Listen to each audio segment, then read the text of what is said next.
আমার জন্মভূমি উত্তর জনপদের অন্যতম শান্তিপ্রিয় নগরী নওগাঁর চণ্ডীক্ষেত্র মধ্যপাড়া মুকুরমোড় চণ্ডীক্ষেত্র জামে মসজিদের উদ্যোগে আজকের এই বাৎসরিক মাহফিলে আমাদেরকে আসার বসার তৌফিক, যোগ্যতা, সুস্থতা, পরিবেশ পরিস্থিতি, মন মানসিকতা দান করেছেন সেই আল্লাহর কাছে আমরা আল্লাহ রাব্বুল আলামিনের শেখানো বাক্যে কালিমাতুশ শুকর আদায় করছি।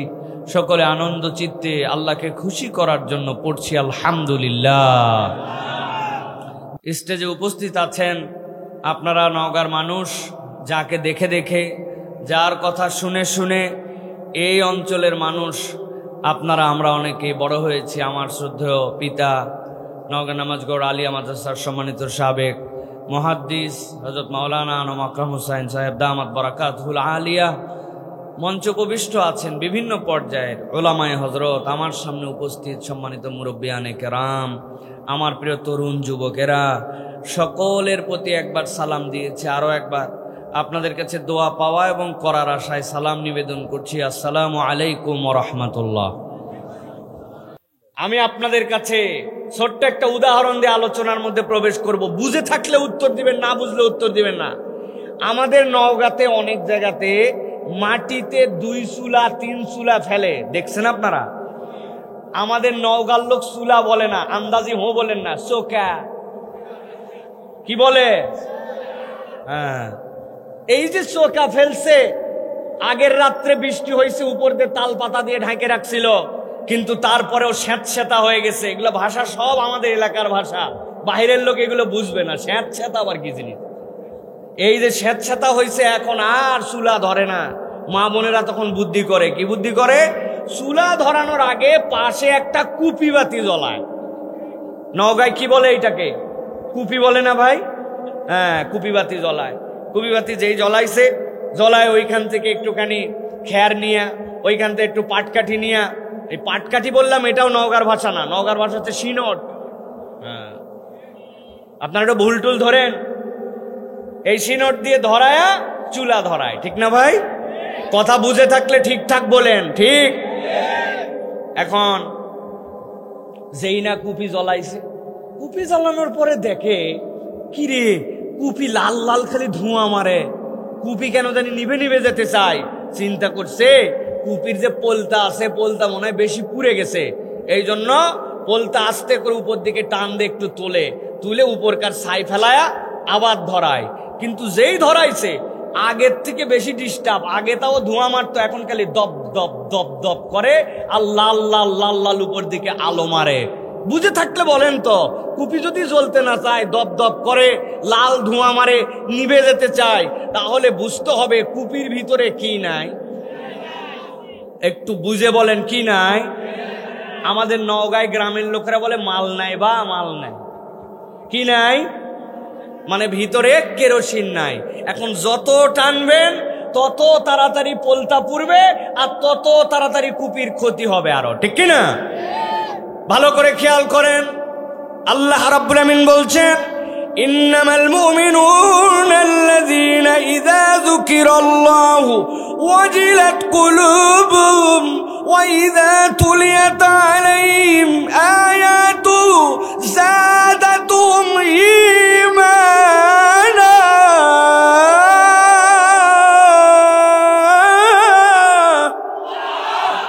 আল্লাহ বলছেন, দুনিয়ার মানুষ, তোমার ভিতরে যদি ন্যূনতম ঈমান থাকে, তোমার ভিতরে যদি আল্লাহ রাব্বুল আলামিনের কালামের প্রতি আকর্ষণ থাকে, আর তুমি যদি এই পরিচয়টা সত্যই মানুষের সামনে দেখাইতে চাও, আল্লাহ বলছেন, আমি আল্লাহ বললাম, ওই মানুষ, যেই মানুষগুলা মুমিন, তাদের সামনে যখন আল্লাহর আয়াত তেলাওয়াত করা হয়, মাজালিসুজ জিকির হয়, যেই জায়গাতে কোরআনুল কারীম তার সামনে উপস্থাপন করা হয়, এইটা তার মধ্যে একটা এফেক্ট ফলে। কি এফেক্ট ফেলে? আল্লাহ বলতেছেন, ওই তেলাওয়াতের দ্বারা যাদাতুহুম ঈমানা, তার ঈমানটা বৃদ্ধি পায়। কত দূর পর্যন্ত বৃদ্ধি পায়? আল্লাহ বলছেন, ওয়ালা রাব্বিহিম ইয়াতাওয়াক্কালুন, ওই মানুষের হালতটা এমন হয়ে যায়, আল্লাহ ছাড়া ওই বান্দা আর কারো প্রতি ভরসা করে না, ঠিক না?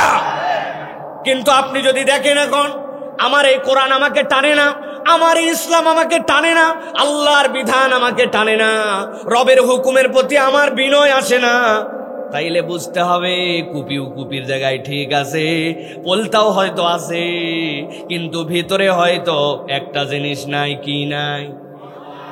কি নাই?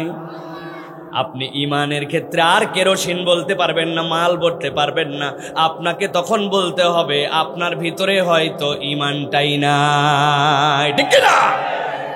এই জন্য আল্লাহ রাব্বুল আলামিন বান্দাদের জন্য বলছেন, ও বান্দা, এই ইমানটা আহলে সুন্নাত ওয়াল জামাতের আকীদা অনুযায়ী ইমান বাড়ে এবং ইমান কমে।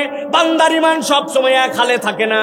ওই বান্দা যদি ইমানের বাতিতে আগুন লাগাতে চায়, ইমানের বাতিকে যদি জল জল করে জ্বলাইতে চায়, রব্বুল আলামিনের প্রতি তার ভরসা বেড়ে যায়, এইটা যদি চায়, আল্লাহ বলছেন ওই বান্দার দায়িত্ব হচ্ছে সে যেন কোরআনের সাথে নিজেকে সম্পৃক্ত করে দেয়, আল্লাহর আয়াতের সাথে সম্পৃক্ত করে দেয়।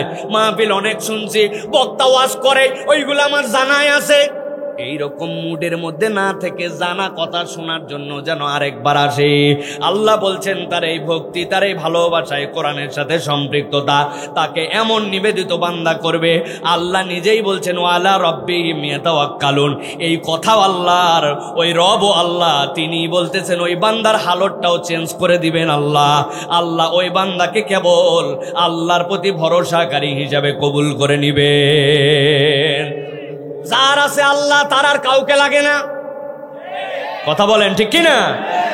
একজন গরম দিয়ে বলছে, আমার সাথে লাগার আগে দুইবার হিসাব করিস, রাজা ভাই চিনিস? আমি রাজার লোক। ওরে বাবা রে বাবা, ওই চিন্তা করছে তাই তো, এর সাথে তো লাগা যাবে না। এখন রাজা ভাইয়ের কাছে আরেকজন এসে বলতেছে, চেয়ারম্যান সাহেব বুঝে সুঝে চলেন, আমি কিন্তু উমুক মন্ত্রীর লোক। তখন রাজা ভাইও চিন্তা করবে রাজনৈতিক কনসিডারেশনের কারণে তাকে অন্তত পক্ষে সম্মান করা লাগবে, ঠিক কিনা? এখন যেই লোক রাজা বাইরে আছে ভয় দেখাইছিল, ওই লোকের কাছে একজন এসে বলছে, কার কাছে কি গরম দেখাস? আমি প্রধানমন্ত্রীর কাছের লোক। ফুস ফুস, ঠিক কিনা? এখন প্রধানমন্ত্রীর কাছের লোক দেখে যদি সে ফুস করে, তার কাছের লোক দেখে যদি আরেকজন দমে যায়, তার মানে কাছের লোক সম্পর্ক ভালো থাকলে আর তার সাথে ঘনিষ্ঠতা থাকলে মানুষ তার গরম দেখায়, মানুষ তার পাওয়ারটাকে ব্যবহার করে। কিন্তু দুনিয়ার মানুষ যদি একবার বুকে হাত দিয়ে বলতে পারে দুনিয়ার কারো সাথে আমার সেরকম পরিচয় নাই, সামাজিকতার কারণে অনেক কিছু থাকতে হয়, কিন্তু আমি যার তার লোক নয়, আমি কিন্তু আল্লাহর লোক, একবার যদি বলতে পারে আমি আল্লাহর লোক আর আল্লাহর হয়ে যায়, ওই বান্দাকে আর কাউকে ভয় পাওয়ার কারণ থাকতে পারে? থাকতে পারে? আমার আল্লাহ রাব্বুল আলামিনের এই কথার সাক্ষী আছে, দুনিয়াতেও প্রমাণ আছে। দিল্লির রাস্তায় দুইজন লোক স্বামী আর স্ত্রী একসাথে চলাফেরা করতেছে, নতুন বিয়ে হয়েছে। মহিলার প্রতি ওই পুরুষের যে আকর্ষণ চিন্তাই করা যায় না। ওই মহিলার ব্যাপারে কেউ যদি একটা কথা বলে তারে মেরে ফেলতেও দম পাবে না। এইরকম ভালোবাসা, এরকম মহব্বত, দুইজন একসাথে হেঁটে হেঁটে যায়, এক জায়গায় দাওয়াত, নতুন জামা কাপড় পরছে ওই মহিলা, এই সুন্দর করে এই দুইজন জুটি একসাথে চলতেছে। ওই দিন রাস্তার মধ্যে একটু বৃষ্টি হয়েছে। আগেকার মানুষ যারা ছিল তারা জানবেন, আগে আমাদের মতো এরকম জুতা ছিল না, আগে খড়ম পরা লাগতো, খড়ম, ঠিক না? ওই খড়ম যেটা স্পঞ্জ, ওই খড়ম পরে যদি আপনি সাবধানে না চলেন তাহলে জুতার পিছনে যে চটাস চটাস, ওই চটাস চটাস অনেক পর্যন্ত মাথার টুপি পর্যন্ত ময়লা করে ফেলে, ঠিক না ভাই? এখন এক মুরব্বী ওই যে দুইজন পাশ দিয়ে যাচ্ছে তার পাশ দিয়ে চলতেছিল, চলতে চলতে ওই খড়মের চটাস করে একটু কাদা উঠে লাগছে ওই মহিলার গায়ে। আর যাবে কোথায়? আরে আমার প্রিয়তমা, যারে নিয়ে আমি প্রোগ্রামে যাচ্ছি, যার নতুন জামা কাপড়, তুই এত বড় ব্যাক কল, তার গায়ের মধ্যে কাদা লাগালি। এক কথা দুই কথা বলতে বলতে হঠাৎ করে রাগের মাথায় ওই মুরব্বীর গালের মধ্যে একটা থাপ্পড় লাগাই দিয়েছে ওই যুবক। ভালোবাসার দাবি, প্রিয়তমার দাবি, এই কারণে এক থাপ্পড় লাগাই দিছে রাগের মাথায়। এই যে থাপ্পড়টা লাগাই দিছে, লাগাই দেওয়ার পরে মুরব্বী তো বিব্রত, আমার তো দোষ নাই, কিন্তু তারপর আমার সাথে এরকম করলো। হেঁটে হেঁটে সে চলে যাচ্ছে। আল্লাহর কি ফায়সালা, যেই যে বেটা থাপ্পড় দিছে মাত্র 20-30 সেকেন্ডের মধ্যেই ওই ছেলেটা তরপাইতে তরপাইতে রাস্তার মধ্যে পড়ে গেছে। এমন ভাবে তরপায় পড়তেছে, মানুষজন অবাক হয়ে গেছে, কি রে জীবন্ত একটা ছেলে কেবলই এরকম করে তরপাতে লাগলো কেন? কি হলো কি হলো? স্ত্রীকে জিজ্ঞাসা করছে কোনো রোগ ছিল নাকি? বলছে না না। তো তোমার স্বামীর এরকম হলো কেন? বলছে ওই যে দেখেন দূর দিয়ে হেঁটে চলে যাচ্ছে একটা মুরব্বী, এই লোকটাই আমার স্বামীর ক্ষতি করছে। লোকজন মিলে যায় ধরছে, মুরব্বী আপনি কি কাজ করলেন? এই যুবক ছেলেটা এরকম করে তর পাচ্ছে, ব্যাপারটা কি? বলে আমি কিচ্ছু করি নাই। বললেই হবে না, তার স্ত্রী সাক্ষ্য দিছে, আপনি আসেন। টাইনে ধরে নিয়ে আসছে, বা আমি তো কিছু করি নাই, উল্টা তো তোমার সাথের লোকে আমাকে মারছে। বলছে হ্যাঁ, মারার পরেই তো আমি দেখলাম যেই মারাটা আপনাকে মারছে এই মারাটা আসলেও যৌক্তিক হয় নাই, কিন্তু মেরে দিছে। মারার পরেই তো আমার স্বামী এরকম করে ফিট হয়ে গেল, এইরকম করে অসুস্থ হয়ে তরপাইতে জীবন্ত ছেলেটা অজ্ঞান হয়ে পড়ে গেল। নিশ্চয় আপনি কোনো বদদোয়া করছেন বা কিছু করছেন, তাছাড়া তো এরকম হওয়ার কথা না। মুরব্বী বলতেছে আল্লাহর কসম করে বলছি আমি কোনো বদদোয়া করি নাই, আমি কোনো তার নামে খারাপ কিছু করি নাই। তবে যদি এইটা হয়েও থাকে তাহলে একটা জিনিস হতে পারে, কি সেইটা বলে ফেলেন। বলছে তোমাকে এই ছেলে এত মহব্বত করে, এত ভালোবাসে, তোমার নতুন জামাতে আমার স্যান্ডেলের ছোট্ট একটু কাদা লাগছে জন্য সহ্য করতে পারে নাই। আমার গায়ে হাত তোলার কারণ কি? তোমার সাথে তার মহব্বত, তোমার সাথে তার বন্ধুত্ব, বন্ধুত্বের দাবিতে সে সহ্য করতে না পারে আমার গালে থাপ্পড় লাগাই দিয়েছে। অন্যায় ছিল। আমার তো দুনিয়ায় কোনো খাতিরের লোক নাই, আমি মুরব্বী মানুষ, আমার কোনো পরিচয় নাই, প্রভাব নাই, প্রতিপত্তি নাই। তবে জেনে রাখো আমি একজনকে বন্ধু বানাইছি, তিনি আমার আল্লাহ। এখন আল্লাহ যদি দেখে তার বন্ধুর সাথে কেউ অন্যায় করছে, এইটার অ্যাকশন যদি আল্লাহ নিয়ে থাকে তাহলে আমার কিছু করার না। আমার আল্লাহ রাব্বুল আমিন বলছেন এই জন্য দুনিয়ার মানুষ তোমার ভরসা আল্লাহর প্রতি হবে। তোমার ওই পাওয়ারটা কি দিয়ে ক্রিয়েট হবে? ওই পাওয়ারটা ক্রিয়েট হবে তোমার কোরআনের মহাব্বতে, তোমার ইসলাম প্রিয়তা দিয়ে।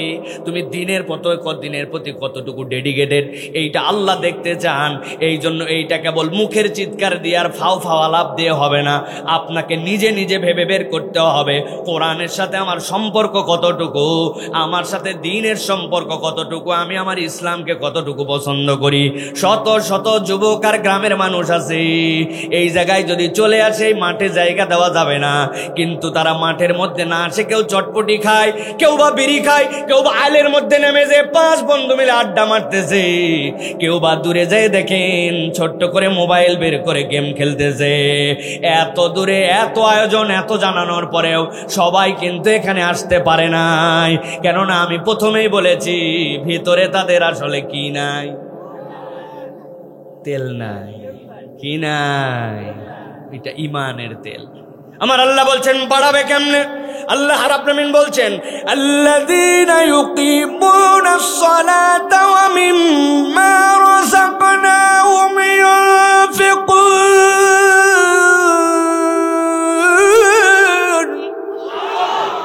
আল্লাহ বলছেন তাদের পরিচয় আমি আল্লাহ দিয়ে দিলাম। 1 নম্বর পরিচয়, সালাত ছাড়া কিচ্ছু বোঝে না সে। দুনিয়া একদিক, সালাত তার একদিক। ফজরের সময় ওঠে না লাস্ট 2 মাস, তিনি আবার ওয়াজ শুনে বলতেছে ঠিক। আল্লাযীনা, আল্লাহ রাব্বুল আমিন বলছেন ইউকিমুনা, প্রতিষ্ঠিত করে, as-salata সালাত, ওয়া মিম্মা রাযাকনাহুম, আর আমি আল্লাহ তাকে যে রিজিক দিয়েছি ভালো করে বোঝেন। আপনি বলছেন আমার জমি, কয় বিঘা জমি রে বাতর? কয় বিঘা 4 হতে পারে। আমার জমি, এই জমি কার? কয় আমার। এই মোটরসাইকেল আমার, এই বাড়ি আমার, এই ব্যবসা আমার। আল্লাহ বলছেন রাখো, আমার ঈমান নবায়ন করো। ওয়া মিম্মা, যা কিছু আমি রজাক না, আবার আল্লাহ ইয়াই মুতাকাল্লিম বলতেছেন আমি তাকে দিয়েছি হুম, তাদেরকে। সুতরাং যে রিজিক এইটা আমার হাতের কামাই নয়, এটা আল্লাহর দেওয়া। আল্লাহ বলছেন আমার দেওয়া রিজিক থেকে নির্দ্বিধায় তারা খরচ করে। এই চরিত্র না থাকলে ওই মানুষগুলার তাওয়াক্কুলও আসবে না, ওই মানুষগুলা আল্লাহ প্রেমী, এইটার প্রমাণও দেওয়া যাবে না। ঠিক না? ব্যাগ আপনার সামনে দিয়ে একটু আগেই ঘুরে আসছে, আবার জোরে জোরে বলতেছেন ঠিক। খুচরা চেক করে দেখছে না, খুচরা টাকা নাই। আবার বলছে প্রত্যেক জুম্মাতি দেই, আবার মাহফিলের দেওয়ার আবার কি দরকার আছে? রাখ তো রাখ, কুদ্দুস দিবে। আপনি চিন্তা ভাবনা করছেন এইরকম মন মানসিকতা নিয়ে ঘুরতেছেন, আল্লাহ বলতেছেন শুধরায় যাও। ওই শুধরানির জন্যই তো আজকের আয়োজন, ঠিক না? আল্লাহ রাব্বুল আমিন বলছেন উলাইকা হুমুল মুমিনুনা হাক্কা লাহুম দারাজাতুন ইনদা রাব্বিহিম ওয়া মাগফিরাতুন ওয়া রিজকুন কারীম। আল্লাহ বলছেন আমি আল্লাহ ঘোষণা দিয়ে দিলাম তাদের জন্য আমি রব্বুল আমিন তিনটা নিয়ামত রেখে দিব। যারা কোরআন প্রেমী হবে, যারা আল্লাহ রাব্বুল আলামিনের আয়াতের দিকে ভালোবাসা দিবে, যারা সালাত আদায়কারী হবে, আর যারা তাদের রিজিক থেকে নির্দ্বিধায় খরচ করতে থাকবে, দিতে থাকবে, চিন্তা করবে না কোত্থেকে হবে। দান করে কেউ ফকির হয় নাই, এটাই আল্লাহর ঘোষণা, সে দিতে থাকে। আল্লাহ বলতেছেন এই গুণ যদি থাকে, আমি আল্লাহ বললাম তারাই হচ্ছে সঠিক মুমিন। আর আমি আল্লাহ বললাম তাদের জন্য 1 নম্বর নিয়ামত হচ্ছে আল্লাহ তার দরজা বাড়াই দিবেন। কোভাবে দরজা বাড়াবেন আপনি জানেন না, মর্যাদাটা কেমনে বাড়াবেন। আল্লাহ বলছেন তারে আমি ক্ষমা করে দিব। আর আল্লাহ বলছেন বান্দা তুই রিজিক নিয়ে চিন্তা করিস, আমি আল্লাহ তার জন্য জানাই দিলাম উন্নত রিজিক যা লাগবে আমি রব্বুল আমিন তাকে দিয়ে দিব। সুবহানাল্লাহ। আপনি রিজিক মানে খ্যাত মনে করছেন, আপনার রিজিক খ্যাত না। এমন একটা সন্তান হয়তো আল্লাহ আপনাকে দিয়েছে, আপনার 1 কাঠাও জমি নাই, কিন্তু আপনার মৃত্যুর পরে এমনভাবে হাত তুলে আল্লাহর কাছে 2 ফোঁটা চোখের পানি ফেলছে। আপনার রিজিক আপনার সন্তান ছিল, আল্লাহ আপনারে মাফ করে দিয়েছে। যদি কোনো ব্যক্তি মাফ পেয়ে যায় তার জীবনে আর কোনো চাহিদা আছে? রিজকুন কারীম। আল্লাহ বলছে আমি রব দিব, তবে তার আগে কোরআনের সাথে সম্পৃক্ত হও, এটার সাথে ভালোবাসা দেখাও। হাউকাও করো না, আলগা ফাঁপড় নিয়ে ঘুরো না। একটু জিন্সের প্যান্ট লাগাইছেন আর একটু নতুন কেটস পরছেন, নাইকি কোম্পানির গেঞ্জি পরছেন, হাতের মধ্যে আইফোন নিছেন, আর মনে করছেন আমি কি হয়ে গেলাম। কিচ্ছু হয় নাই। আমরা আল্লাহর সাথে সম্পর্ক না থাকলে বান্দা আল্লাহর কাছে 1 পয়সাও মূল্য নাই, ঠিক কিনা? আর আপনি কি দেখছেন আপনার হাতে কি আছে, কি প্রযুক্তি আছে? এগুলো প্রযুক্তির বাপ আছে। আমেরিকানদের কাছে প্রযুক্তির বাপ আছে। আজকে আমি কাঠ ব্যবহার করতে শিখছি, আর 1953 সাল থেকে তারা কাঠ ব্যবহার করে। আমি আমেরিকাতে একটা বিল্ডিং এর মধ্যে ছিলাম, 1823 সালে এলিভেটর লাগাইছে। কত সাল এটা? কত সাল? 2025, 202 বছর আগে এলিভেটর লাগাইছে, লিফট। ওই বিল্ডিং আমি ছিলাম, আমার বিল্ডিং নম্বর ছিল 1314, নিউ ইয়র্কের ব্রঞ্জের মধ্যে।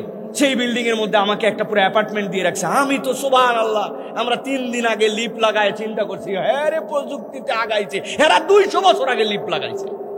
প্রযুক্তিতে এরা বহু আগায় আছে, ফুটানিতে বহুত আগায় আছে। আইফোন ওরা বানায়, তারপরে আপনারে দেয়, তারপরে আমি হাতে তুলে ফুটানি করি। প্রযুক্তি তারা বের করে দেয়, তারপরে আমি আপনি গরম মারি। সুতরাং প্রযুক্তির গরম কোনো গরম নয়, আসল গরম ঈমান যার সাথে আছে ওইটা ঠিক আছে কিনা আগে ওইটা মিলান। আজকে বিল গেটস মারা গেছে রাত্রে, ধরেন পৃথিবীর 1 নম্বর ধনী ছিল once upon a time, now in a days সে নাই। এখন হচ্ছে এই যে টেসলা কোম্পানির মালিক ইলন মাস্ক, কোটি কোটি টাকার মালিক, আজকে মরে গেছে। ধরেন রাত্রের বেলা, ধরেন সন্ধ্যাবেলা, ইমানটা নিয়ে যায় নাই। আর আপনার এই চণ্ডী ক্ষেত্রের একজন দুর্বল ভ্যানওয়ালা, বেচারির বাড়ি নাই, গাড়ি নাই, টাকা নাই, পয়সা নাই, কিন্তু আজকে মারা গেছে, ইমানটা নিয়ে গেছে। সে পুরা পৃথিবীর 1 নম্বর, আরে সে পুরা পৃথিবীর নম্বরহীন, এর কোনো নম্বরই নাই, তালিকাতেই আসে নাই। তাহলে এই 2 জনের মধ্যে জান্নাতের রাস্তা কার? টাকা আলার, ভ্যানওয়ালার। বুঝে চলেন। আল্লাহ রাব্বুল আলামিন আমাদেরকে বোঝার তৌফিক দান করেন। প্রিয় ভাইয়েরা, তাহলে আমরা কোরআনুল কারীম শুনতে রাজি আছি? ভাই রাজি আছি? আমরা কোরআনের প্রতি মোহাব্বত দেখাতে রাজি আছি? আমরা আমাদের ঈমানকে মূল্যায়ন করতে রাজি আছি? আমরা কারা কারা রাজি আছেন? হাত শক্ত করে তোলেন, সোজা করেন, টান করে তোলেন। দেখেন তো কারা কারা হাত শক্ত করতে পারেন, এগুলো হাত সোজা করেন, হাত সোজা করেন। করছেন সবাই? একটা তাকবীর দেন, লিল্লাহে তাকবীর। হয় নাই ভাই, এটা না খাওয়া তাকবীর হয়েছে, একটু জোরে সোরে তাকবীর দেন, লিল্লাহে তাকবীর। আলহামদুলিল্লাহ, হাত নামান। তাহলে আমরা কোরআনুল কারীম থেকে কিছু কথা শুনতে রাজি আছি ইনশাআল্লাহ। প্রিয় ভাইয়েরা, আমরা অনেক কষ্ট করে আপনাদের এখানে আসি বলতে নওগাঁয় আমার জন্মস্থান হলেও থাকি না তো এখানে। এখন আশপাশে যে পরিমাণ প্রোগ্রাম আছে আমার ঢাকার রেঞ্জের মধ্যে, আমি মাহফিলে বের হব বাদ মাগরিব, এসার পরে কথা বলবো। আর আপনাদের এখানকার মতো না 10:30, 11:30 আপনার ইচ্ছা মতো দিলেন, এখানে তো কিছু বলি নাই। আমার টাইম বান্দা 9টা মানে 9টা 1 না, 8টা 59 না, 9টা মানে 9টা, 9:30 মানে 9:30, এই সময়ই দিতে হবে আমাকে। আমার কথাবার্তা পাক্কা করে যাওয়া, কারণ কথাবার্তা আমাদের কথা মানুষ শুনতে আসছে। 11টা 11:30 পর্যন্ত দিবেন, মানুষজন বিরক্ত হয়ে যায়, ঠিক কিনা ভাই? তবে আপনারা বিরক্ত হন না, কারণ আপনারা আইসেনই তো 9টার সময়। আমাদের অভ্যাসই নাই। আগে গেছে এসার নামাজ পড়ে যায় খাইয়ে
আছে। এই পুকুরগুলা থেকে যখন আমরা মাছ ধরি, এই মাছ ধরার ক্ষেত্রে দুই তিনটা ধরন আছে। একটা হচ্ছে খেওয়া জাল দিয়ে মাছ ধরে, আছে না ভাই? আরেকটা আছে বড়শি দিয়ে মাছ ধরে, আছে না ভাই? আরেকটা আছে দেখবেন যে টানা জাল দিয়ে মাছ ধরে, আছে না ভাই? শেষ একটা আছে, সেটা হচ্ছে এই বছর আর বা এগুলার মধ্যে নাই, একবারে পুকুরের মধ্যে মেশিন ফেলে সব পানি ছেঁচে যা আছে সব ধরে ফেলবে, ছেঁচেও মাছ ধরা হয়, ঠিক না ভাই? ভালো করে বুঝেন ঠান্ডা মাথায়। এখন পুকুরে সেচ লাগাইছে, সেচ লাগায় সব পানি তুলে ফেলে দিছে, কোনো পানি আর দেখা যাচ্ছে না, একদম পুকুর পরিষ্কার। পুকুরের মধ্যে দেখা যাচ্ছে না আর কোনো মাছ, যা মাছ ছিল সব নিয়ে চলে গেছে। কিন্তু শুধু 1 থেকে 1.5 হাত ক্যাতক্যাতা কাদা আছে, পাতা পড়ছে, কাদা হয়েছে 1-1.5 হাত ক্যাতকাতা কাদা। বুঝলে উত্তর দিবেন না? বুঝলে উত্তর দিবেন না? পুকুরে পানি নাই, ধরার মতো কোনো মাছ নাই, চোখে আর কোনো মাছ দেখা যাচ্ছে না, কিন্তু কাদা আছে 1 থেকে 1.5 হাত। বুঝে থাকলে বলেন, এই পুকুরে এখনো ধরার মতো কিছু মাছ আছে না নাই? যারা উত্তর দিলেন না বুঝেননি, আছে না নাই? কি মাছ আছে? গুছি আছে, কানস আছে, শোল আছে, টাকি আছে, পুঁয়া আছে, কই আছে, আছে কিনা ভাই? এখন যে পুকুরওয়ালা এবার বড় দিলওয়ালা মানুষ, কিছু পুকুরওয়ালা থাকে দিলওয়ালা, আর কিছু আছে ছেঁচরা, সব ধরে খাবে, তারপরে মানুষের মাছ ধরতে দিবে না। বাচ্চা কাচ্চারা কত আগ্রহ নিয়ে বসে থাকে, হ্যাঁ নাম্বুরা, সব খাবে ওই। আবার কিছু লোক আছে, বাবা এত মাছ আল্লাহ দিছে, এখন একটু গ্রামবাসী ধরে খাক, আছে না ভাই? দুজনের মানুষই আছে। এখন ওই লোক দিলওয়ালা মানুষ বলছে, যাও আমার যা মাছ আল্লাহ দিছে যে এখন তোমরা ধরে খাও। সবাই নেমে গেছে, 5-7 বন্ধু মিলে নামছে, একটা করে গুছি তোলে আর দেখায় যে কে কি তুললো, একটা করে স্যান তোলে আর দেখায়। আল্লাহর কি কাম, ওই বন্ধুদের মধ্যে একজন আছে যার তকদিরে কোনো মাছ নাই, ও যেখানেই হাত দেয় দেখে হাসতায় মাঠ ওঠে না। অনেকক্ষণ পরে আল্লাহর কি কাম, ফস করছে এক জায়গা, দিছে হাত, যখন ঘাউর ধরছে তখন চিন্তা করছে আল্লাহ এতক্ষণ না দিয়ে ভালোই করছে, তোরা ধরছিস এইটুকু এইটুকু, আর আমি যেটা ধরছি আল্লাহ। তো চিন্তা করছে এতক্ষণ যারা আমার টিটকারি মারছে তাদেরকে অন্তত একটু দেখানো দরকার। বলছে টাকা কি তুলি দেখ। তোরা চিন্তা করছে বাবা এতক্ষণ তুলে না, এবার কি বোধহয় তুলবে রে, এরা হাতের কাদা ঝাড়তেছে আর অর্ধেক টাকায় আছে, কি উঠে দেখি তো, আস্তে করে টাইনে তুলছে, তুলে কি উঠছে ভাই? কি সাপ? ধোঁড়া। এর বিষ আছে, যদি কামড়ও দেয় গরুর গোবর লাগালে বিষ শেষ, ঠিক কিনা? কিন্তু ভালো করে খেয়াল করেন, মানুষ মাত্র ওই যে সাপ তুলেছে ওইটার বিষ আছে না নাই, ওইটা কামড়াবে না কামড়াবে না এই চিন্তা করে নাই। যখন মাত্র সাপ দেখেছে, যত সাহসী পুরুষই হোক না কেন, ওই মানুষটার সাপ তোলার সাথে তার দিলের মধ্যে একটা আতঙ্ক হয়, একটা ভয় লাগে, ঠিক কিনা? আমার আল্লাহ বলছেন, ও দুনিয়ার মানুষ, খুতুয়াতের শয়তান যেটা আছে ওইটা ছোট হোক আর বড় হোক, ওইটা তোমার কাছে কম হোক আর বেশি হোক, মানুষ যেরকম আতঙ্কগ্রস্ত হয় সাপের ওই পদক্ষেপ দেখে হাত ধরার কারণে, মানুষের প্রতি আমি আল্লাহ দায়িত্ব দিলাম, সেই কাজটা শয়তানি যদি হয়, ছোট হোক বড় হোক, তোমার জানা হোক না জানা হোক, তোমার আকলে ধরুক আর না ধরুক, ওইটার প্রতি তোমার ঘৃণা থাকবে, ভয় থাকবে, সেখান থেকে বেঁচে থাকার প্রচেষ্টা থাকবে। এইটাই আমি রব্বুল আমিন তোমাদের জন্য দায়িত্ব দিলাম। আল্লাহ এই জন্য বলছেন, এই দায়িত্ব যে চিনেছে জান্নাতের রাস্তায় সে চলেছে, আর এই দায়িত্ব যে চিনে নাই সেই ব্যক্তি জান্নাতের রাস্তা চিনে নাই, ঠিক না? আজকে আমার আলোচ্য বিষয় এই যে শয়তান, যেই শয়তান আমাদেরকে ধোঁকা দিয়ে জাহান্নামে নিতে চায়, আমরা এই শয়তানের ধোঁকার স্তরগুলা জানি না। ইমাম ইবনুল কাইয়িম রাহমাতুল্লাহি আলাইহি, তিনি আমাদের বিখ্যাত সালাফদের একজন, তিনি বলছেন মূলত শয়তান মানুষকে 6টা কৌশলে ধোঁকা দেয়। কোন ব্যক্তি যদি এই 6টা কৌশল চিনে ফেলে, তাহলে শয়তান তাকে ধোঁকা দেওয়ার জাহান্নামে নিতে পারবে। তাহলে একসাথে বলতে হবে, শয়তানের ধোঁকার কৌশল কয়টা? সবাই বলে নাই। হাতগুলা ডান হাতের কম করে 5টা আঙ্গুল রেডি করবেন, আর বাম হাতের একটা। আমি যেই জিজ্ঞাসা করব শয়তানের ধোঁকা দেওয়ার কৌশল কয়টা, একসাথে 2 হাত তুলে দেখাতে হবে 6টা। রেডি আছেন সবাই? তাহলে হাতগুলা রেডি করেন। রেডি করছেন সবাই? তাহলে শয়তানের ধোঁকা দেওয়ার কৌশল কয়টা? অনেকেই হাত তোলে নাই, শেষ আর একটা সুযোগ দিলাম, হাত নামান, একসাথে উঠাবেন সবাই। শয়তানের ধোঁকা দেওয়ার কৌশল কয়টা? ওই ভাই, ওই যে মুরব্বির পাশে, আপনার পাশে, ডান পাশে, কি হয়েছে? কি ব্যাপার? হ্যাঁ, মহিলারা যারা আমাকে দেখতেছেন, আমরা দেখার দরকার নাই, কিন্তু আপনারাও আসে খালি গল্প করবেন না। নওগাঁর মহিলারা ওয়াজ শুনে কম, স্টেজের জায়গা হচ্ছে না, কিন্তু ওয়াজ শুনতে কম আসছে, আমি জানি। কোলে করে বাচ্চা নিয়ে আসছে, আসার পরে উমুকের সাথে, ক্যারে বু তোর ছোলের আবার বিয়ে হয়েছে, এই যে গল্প উঠছে, কোথায় বিয়ে দিল, হ্যাঁ শেষ, আজকে ওয়াজ শেষ, ওখানে খালি গল্প হচ্ছে এখন, ঠিক কিনা? এই জন্য মা বোনেরা, ওয়াজটা আজকে বাড়িতে নিয়ে যেতে হবে। আমি বেশিক্ষণ কথা বলবো না, অল্প সময়ের মধ্যে শেষ করবো ইনশাল্লাহ। এই জন্য একসাথে সকলকে বলতে হবে, শয়তানের ধোঁকা দেওয়ার কৌশল কয়টা? মাশাআল্লাহ। আমি আপনাদের কাছে 1 করে বলতে থাকবো, কোনো পয়েন্ট মিস করে গেলে অথবা না বলে যাওয়ার ধান্দা করলে আপনারা আমাকে ধরে ফেলবেন, ঠিক কিনা?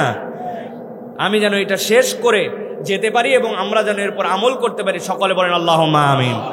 সর্বোচ্চ 40 মিনিট আছেন না আপনারা? ইনশাআল্লাহ, ইনশাআল্লাহ। প্রিয় ভাইরা, চলেন তাহলে আমরা মূল আলোচনার মধ্যে প্রবেশ করি।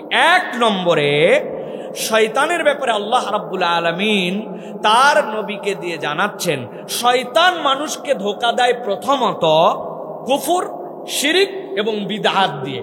কুফর, শিরিক, বিদআত, একসাথে বলেন, কুফর, শিরিক, বিদআত। এই 3টা দিয়ে শয়তান যদি একবার অ্যাক্সেস নিতে পারে, একবার যদি পারমিশন নিয়ে নিতে পারে, একবার যদি এই পাসওয়ার্ড খুলে ফেলতে পারে, তাহলে ওই বান্দার জাহান্নামে যাওয়া নিশ্চিত। নাউজুবিল্লাহ বলেন। আল্লাহ রাব্বুল আলামিন বলছেন, গভীর মনোযোগে খেয়াল করেন, ইন্নাশ শাইতানা লাকুম আদুন ফাত্তাখিযুহু আদুওয়া ইন্নামা ইয়াদউ হিসবাহু লিয়াকুনু মিন আসহাবিস সাঈর।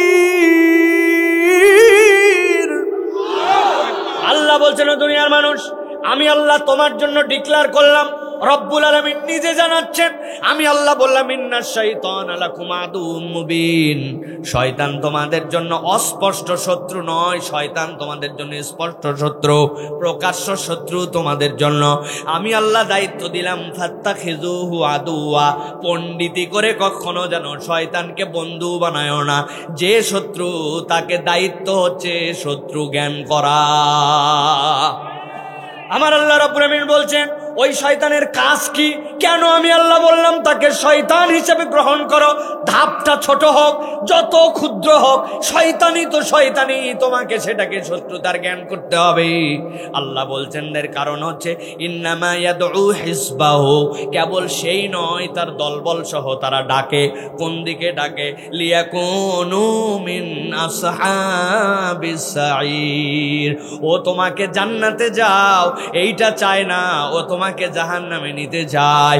আমি তোমার পিতাকে সৃষ্টি করেছিলাম, চাইলে দুনিয়ার বুকেই সৃষ্টি করতে পারতাম, কিন্তু আল্লাহ রাব্বুল আলামিন বলছেন খলাকাল্লাহু আদামা বিয়াদিহি, আল্লাহ নিজ হাতে আদমকে সৃষ্টি করেছেন, এরপরে তাকে জান্নাতের মধ্যে রেখেছেন, তারপরে দুনিয়ায় প্রেরণ করেছেন।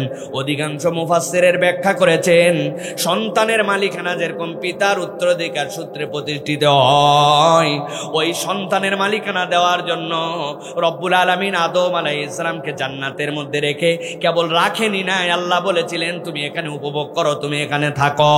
এরপরে দুনিয়ায় প্রেরণ করেছেন। আমরা দুনিয়ায় এসেছে, আমরা জান্নাতে ছিলাম, আমাদের পিতার পিঠের মধ্যে সেই হিসাবে কোনো বান্দা যদি পিতৃত্বের দাবিকে ঠিক রাখতে পারে, আল্লাহ রাব্বুল আমিন ওই মানুষগুলাকে জান্নাতে ওয়ারিসান সূত্রে নিয়ে যাবে। আমার কথা নয়, আল্লাহ কোরআনে বলছেন আল্লাযীনা ইয়ারিসুনাল ফিরদাউস, আল্লাহ বলছেন এই মানুষগুলাই তো ফিরদাউসের ওয়ারিস। এই জন্য আল্লাহ বলছেন ওই শয়তান তোমাকে জাহান্নামের দিকে নিতে যায়, এই জন্য আমি আল্লাহ দায়িত্ব দিলাম, বান্দা কখনো তুই শয়তানকে বন্ধু বানাবে না, শয়তান তোর চিরশত্রু, এইটা তোর অন্তরের মধ্যে ধারণ করা লাগবে। এক নম্বরে তাহলে সে কোন দিকে কৌশল খাটাবে? সে আপনাকে দিয়ে শিরিক করানোর জন্য চেষ্টা করবে, কুফরি বাক্য বলানোর জন্য চেষ্টা করবে, আপনাকে দিয়ে বিদআত করানোর জন্য চেষ্টা করবে। ধান নেড়ে দিছে মা বোনেরা, সরিষা শুকাতে দিছে, ওই দিনই বৃষ্টি আসছে। মহিলারা বলে আল্লাহ তো আর দিন খুঁজে পায় না, আমি যে দিন নারী ওই দিনই বৃষ্টি দেওয়া লাগে। এরকম কথা বলে কিনা? ওই বান্দার যে ইমান এই কৌশলে বের হয়ে গেছে জানে না। বাচ্চাটা সুস্থ হয় না অনেকদিন, রাগ করে আল্লাহর ব্যাপারে বলছে, কারো সন্তান আল্লাহ দেখে না, খালি আমারটাই দেখে। তার ইমান নাই, সে জানেই না। ইমান এইরকম ভাবে শয়তান কৌশলে হরণ করে নেবে। এই জন্য ইমানদারের দায়িত্ব হচ্ছে শিরিক কাকে বলে এইটা চিনে নেওয়া, কুফুর কাকে বলে এইটা চিনে নেওয়া। আপনি গর্ব করে বলে বেড়ান আমার ছেলে MBBS পাস করেছে, আমার ছেলে অ্যালজেব্রাতে ভালো, আমার ছেলে ক্যালকুলাসে অনন্য, জানেন না ইউটিউব দেখে দেখে অমুক জিনিস বানাতে শিখে গেছে, গর্বের কোনো শেষ নাই। কিন্তু তাহারাত কাকে বলে জানে না, ফরজ গোসল কেমনে করতে হয় এই জ্ঞান না। ওই বান্দা ইমান কাকে বলে, ইমানে মুজাম্মিল কাকে বলে, ইমানের মধ্যে যেইগুলা শর্ত আল্লাহ দিয়েছেন ওই শর্তগুলা কি কি এইটা বলতে পারে না। এমনকি নামাজের ভিতরের বাইরের ফরজের ব্যাপারেও তার কোনো জ্ঞান নাই। এরকম সন্তান আমাদের এই এলাকায় না আছে। কাদের গুলো আসমান থেকে আসছে নাকি ওইগুলা? আল্লাহ রাব্বুল আলামিন এই জন্য বলতেছেন বান্দারা খবরদার খবরদার, ইমানের ব্যাপারে তোমাদের যেন কোনো গাফলতি না থাকে, তোমাদের যেন কুফরের ব্যাপারে গাফলতি না থাকে। আর 3 নম্বর হচ্ছে ওইটার অংশ হচ্ছে একটা, ওই বান্দাকে বিদআতের মধ্যে নিমজ্জিত করে দিবে। বান্দার কাছে এমন চটকদার করে উপস্থাপন করবে, ওই বলবে এইটা করলে কি হয়, আমার তো এর পেছনে যুক্তি আছে, যুক্তি দিয়ে দিয়ে ইসলামে যে এইটা নাই এইটা করে। এরকম মুসলমানও আমাদের সমাজে আছে কিনা? তুই বাপের ছেলে, তোর বাপটা তো খারাপ ছিল না, হারে কি বাপ কি সন্তান, 40 করলু না তুই, হা হা কি ছেলে রে, এলাকায় সবার কাছে বলে বেড়াচ্ছে। আর অথচ ও জানছে সন্তান হিসাবে খাওয়ানো ভালো, বাপের জন্য দোয়া করা ভালো, দান সদাকা করা ভালো, কিন্তু 40 দিন টার্গেট করে ইসলাম কোনো ইবাদত দেয় নাই, এটা বিদআত। এটা জেনেই সে অন্য অনেক কাজ করছে কিন্তু ওই কাজ করে নাই, এই জন্য এলাকার সব লোক তারে ক্রিটিসাইজ করে বেড়ায়। এরকম মুসলমান নামধারী ইমানদারও আছে কি নাই? আছে না ভাই? যুক্তি দিয়ে আবার অনেক ভালো কাজ করে। আমিও আপনাকে 2-1টা যুক্তি দিব আজকে, যদি হিম্মত থাকে তাহলে যুক্তি কাটাবেন। কোরআন শরীফ পড়া ভালো না খারাপ? যারা বললেন না ভালো না খারাপ, আমি আপনাদের কাছে মাসালা দিলাম। আপনারা অনেকেই কোরআন শরীফ বসে বসে পড়েন, এই কোরআন শরীফ বসে বসে পড়া জায়েজ নাই। কোরআন পড়লে আপনাকে দাঁড়ায় পড়া লাগবে। হুজুর কি আশ্চর্য কথা, এই ফতোয়া আপনি কোত্থেকে পাইলেন? আমি যুক্তি দেই, দেখেন তো আপনাদের পছন্দ হয় কিনা। নামাজ আপনারা আদায় করেন তো করেন কিনা ভাই? আপনি যে সিজদা দেন, সিজদার মধ্যে কি আপনি কোরআন তেলাওয়াত করেন? আপনি কি রুকু দেন, রুকুর মধ্যে কোরআন তেলাওয়াত করেন? আপনি যে মধ্যের বৈঠকে আত্তাহিয়াতু লিল্লাহি ওয়াস সালাওয়াত পড়েন, ওই জায়গায় কি কোরআন তেলাওয়াত করেন? না, আপনি কোরআন তেলাওয়াত করেন কোন সময়? দাঁড়ায় দাঁড়ায়া। তাহলে নামাজের মতো ইবাদতে যদি আপনি দাঁড়ায় কোরআন পড়েন, তাহলে বাকি সময় আপনি বসে পড়তে পারবেন না। যুক্তি ঠিক আছে কিনা? বলবে হুজুর আলগা মারেন না, নবীজি ওই নামাজও পড়ছে আবার কোরআন তেলাওয়াতও করছে। আয়েশা সিদ্দিকা রাদিয়াল্লাহু তাআলা আনহার কোলের মধ্যে মাথা দিয়ে শুয়েও নবী কোরআন তেলাওয়াত করছে। আপনি কোত্থেকে ভুয়া যুক্তি আনছেন? কথা ঠিক কিনা? বুঝে বলবেন, ঠিক কিনা? এই যুক্তি কি চলবে? আচ্ছা, এটা বাদ দিলাম, আরেকটা সুন্দর যুক্তি দেয় আপনাদের কাছে। এ এলাকায় ঈদগাহ আছে কিনা? ঈদের নামাজ আপনারা পড়েন তো? আপনাদের ঈদের নামাজ যে পড়েন, চন্ডী ক্ষেত্রে ঈদের দিনে ঈদের নামাজের জন্য আজান দেওয়া হয় তো? আজান দেয় না? নাউজুবিল্লাহ, কি কয়? আজান দিবে না কেন? নবীজির সময় ছোট জায়গা, মাইক ছিল না, ওই সময় আজান হয় নাই। এখন লোকজন যেন একটাও নামাজ মিস না করে, এই জন্য আজান দিয়ে আগামী ঈদের থেকে আমরা নামাজ পড়বো। রাজি? ও আজান না দেন, অন্তত একামত দিব আমরা। রাজি? কেন? একামত দেওয়া গুনাহ, আজান দেওয়া গুনাহ না। হুজুর এগুলো যুক্তি মারায়েন না। আল্লাহ নবী করে না, আপনি কোত্থেকে যুক্তি নিয়ে আসছেন? কথা ঠিক কিনা? আপনারা জুমার নামাজ পড়েন কিনা? কথা বলতেছেন না যে? আমি জানি তো পড়েন, কারণ সপ্তাহ পড়েন না, কিন্তু জুমা তো পড়েন। হ্যাঁ, জুমা তো পড়েন আপনারা। জুমার নামাজ কয় রাকাত? কয় রাকাত? প্রত্যেক রাকাতে কয়টা রুকু? একটা রুকু। সিজদা কয়টা? নবীজির গুনাহ ছিল না, সাহাবায়ে কেরাম ভালো মানুষ ছিলেন, তাদের থেকে আমাদের গুনাহ খাতা কত বড়, বেশি বেশি গুনাহ আমাদের। তাহলে নবীর সময় তারা 2 রাকাত পড়ছে, তাদের গুনাহ ছিল না, আর আমাদের গুনাহগার আমরা। অতএব আমাদের গুনাহ বেশি, এই জন্য নামাজটা অন্তত যেহেতু সপ্তাহের মধ্যে ফাঁকি মারি, আগামী জুম্মার থেকে আমরা 4 রাকাত করে জুমার নামাজ পড়ব। প্রতি রাকাতে 2টা করে রুকু দিব, আর 2টার বদলে 4টা করে সিজদা দিব। কারা কারা রাজি আছেন? মোহাব্বতের সাথে হাত তোলেন। কেউ রাজি নাই? তাহলে আপনি কেন রাজি নাই? বলবেন আল্লাহ করে নাই, নবীর পক্ষ থেকে আল্লাহ রাব্বুল আমিন নবীকে করতে বলেন নাই, ওইটার উপরে শরীয়তে কোনো মাসলা নাই। কথা ঠিক কিনা? এখন আপনার কাছে 2-1টা উদাহরণ দেই, দেখেন তো আপনি এইটার সাথে যেরকম একমত, এটার সাথে একমত কিনা। আপনার এলাকায় নামাজ শেষ হয়েছে, আসসালামু আলাইকুম ওয়া রাহমাতুল্লাহ, আসসালামু আলাইকুম ওয়া রাহমাতুল্লাহ, আল্লাহুম্মা আমিন। আছে না নাই? আল্লাহ নবী তার 23 বছরের জীবনে একবারও কোনো জামাতে নামাজ পড়ার পরে মুসল্লিদেরকে সাথে নিয়ে এইরকম করে মোনাজাত করে চুক চুক চুক চুক করে মুখে মেরে দিয়েছেন, এরকম কোনো হিস্ট্রি নাই। নবীজি দোয়া দরুদ পড়তেন, এরপরে মোনাজাত করতেন, এরপরে দোয়া করতেন। আমরা নামাজের পরে তাসবিহাত বাদ দিয়ে দিছি, নামাজের পরে আমল বাদ দিয়ে দিছি, কিন্তু আমরা এই যে হাত তুললাম আর চুক চুক করে মুখে মারলাম, এটা কোরআন হাদিসের কোথাও নাই। আপনার ইমাম সাহেব যদি এই ওয়াজ শুনে ফজরের জামাতের পরের থেকে এইটা বাদ দেয়, আপনি বলবেন এর আগের হুজুর বুঝতো না, আমাকে রে বাপ দাদা করেনি, তুমি অন্য মসজিদে যাও, এটি তোমার ভাত নাই। আছে কিনা? তাহলে আপনি আবার জুম্মার নামাজ 4 রাকাত পড়বেন না, কিন্তু এইটা বাদ দিবেন না। বুঝতে হবে এটা আমার দোষ নয়, এইটা শয়তানের 1 নম্বর ঘাঁটি। সে আমারে কৌশলে জান্নাতের রাস্তা থেকে উল্টা দিকে নেওয়ার জন্য এই কাজ করে। আমার দোষ নাই, কিন্তু আমি আজকে জেনে ফেললাম, অতএব জানার পরে আমি আর কোনো বিদআত করতে পারি না। ঠিক না? এই জন্য আল্লাহ রাব্বুল আমিন বলছেন ফাত্তাখিযুহু আদুওয়া, তুমি তাকে একদম শত্রু জ্ঞান করে ধরো, তাহলে আমার সাথে অনেক দোষ আমার জীবনে থাকতে পারে। শিরিকের সাথে আমার সম্পর্ক থাকবে না, কুফরির সাথে আমার সম্পর্ক থাকবে না, বিদআতের সাথে আমার সম্পর্ক থাকবে না। রাজি আছেন কিনা? এই হিন্দুরা তাদের পূজা যত পারে করুক, আমাদের কোনো আপত্তি নাই, আমরা ভাঙচুরের মধ্যে নাই, আমরা এটার সাথে কোনো রকম দ্বিমত করব না, এটা তাদের ধর্মীয় আচরণ পালন করুক। কিন্তু মুসলমানের কোনো সন্তান হিন্দুদের পূজা তো দূরের কথা, তাদের মেলাতেও যেতে পারবে না, তাদের সাথে আনন্দ উদযাপন করতে পারবে না। কেননা ধর্ম যার, উৎসব তার। এইটা আমার ইমানের প্রসঙ্গ, এইটাতে মুসলমানকে সতর্ক থাকা লাগবে, ঠিক না? ভাই খুব জ্বালাচ্ছেন ভাই, এগুলা ভিতরে ঢুকে কলিজাটা শেষ করে দিবে একবারে, বাকি দিনের ওয়াজ শেষ হয়ে যাবে।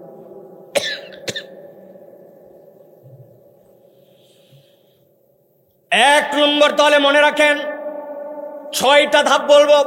1 নম্বরে আমাদের দ্বারা যেন কখনো শিরিক না হয়, কুফুর না হয়, বিদআত না হয়, সতর্ক থাকবো তো ইনশাল্লাহ। জানতে হবে এইটা।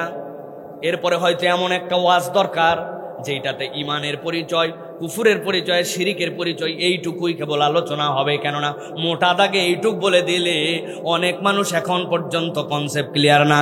কিন্তু মনে রাখতে হবে কুফুর, শিরিক, বিদআত যেন আমার দ্বারা না হয়। এটা হচ্ছে শয়তানের 1 নম্বর কৌশল, ঠিক কিনা? এবার চলেন 2 নম্বরে। যখন শয়তান আপনার সাথে শিরিক করাতে পারে না, কুফুর করাতে পারে না, এই বান্দা বিদআত থেকে সতর্ক। শয়তান তখন কিভাবে পদক্ষেপ নেয়? আমাদের সালাফরা বলছেন তখন শয়তানের কাজ হয় এই বান্দাকে দিয়ে গুনাহ কবিরার দিকে আগায় দেওয়া, বড় গুনাহ তার কাছে করায় নেওয়া। ওই বান্দা যখন গুনাহ কবিরা করতে শুরু করে আর ফিলিংস যখন তার অন্তরে না থাকে, তখন শয়তান গেইনার হয়ে যায়, ওই বান্দাকে তখন জাহান্নামের দিকে নেওয়া সহজ হয়ে যায়।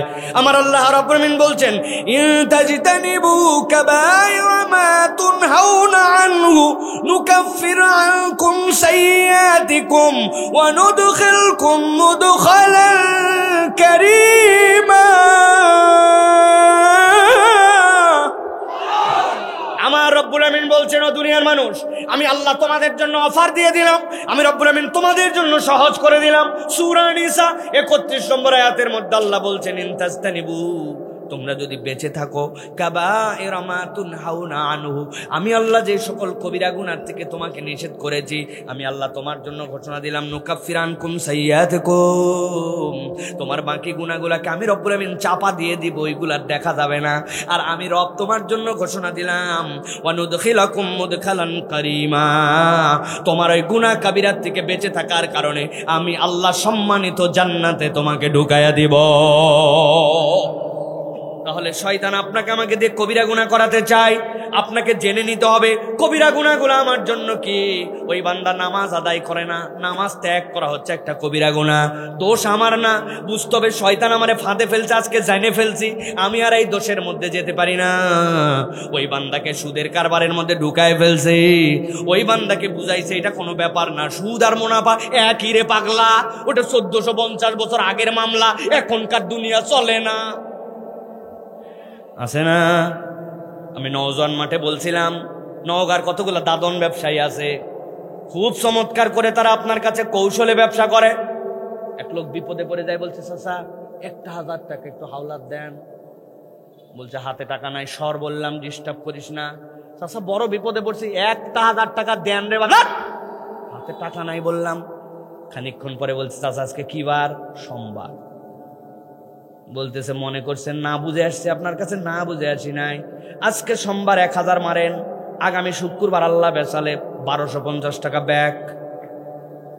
বলছে ব্যাক কলকাতাকার মানুষের হাতের টাকা থাকে নাকি? বাড়ির চল। বাড়িতে নিয়ে চলে গেছে। বাড়িতে যাওয়ার পর 1000 টাকা দিছে। দেওয়ার পরে সাথে সাথে আবার বলছে লাগলে আরো বল। তোর শাশিও বসে নাই, বসে থেকে কি করবে? তোর শাশিও টাকা খাটায়, লাগলে লে, তবে যা করবো তাড়াতাড়ি কর। আসরের নামাজ পড়ে আসছি, মাগরিবের ওয়াক্ত ঘনায় আসছে, জামাতে নামাজ ধরবো। আসরের নামাজ জামাতে পড়ে আসে, মাগরিবের নামাজ ধরতে চায়, মধ্যে দাদনে টাকা খাটায়, সুদে টাকা লাগায়। এরকম মহাজন বোধহয় আমাদের নওগাঁয় না। কথা বলেন, আছে কি না? আমার আল্লাহ রাব্বুল আমিন বলছে এটা শয়তানের কৌশল। সে তোমাকে সুদের মধ্যে জড়াবে, সে তোমারে বুঝ দিবে। আরে ঈদ সাদ বলে একটা কথা আছে দোস্ত, কতদিন আর বিড়ি ফুঁকাবো? এবার ঈদের মধ্যে জিনিস আনছি। আমি কি আনছিস? ওই তুই খালি বিড়ির ভিতরে মাল ক্লিয়ার করে রাখ, দেখ কি আনি। নিয়ে আসছে পুরিয়া, আনার পরে কুসকুস করে কাটোয়ার মধ্যে ঢুকাইছে।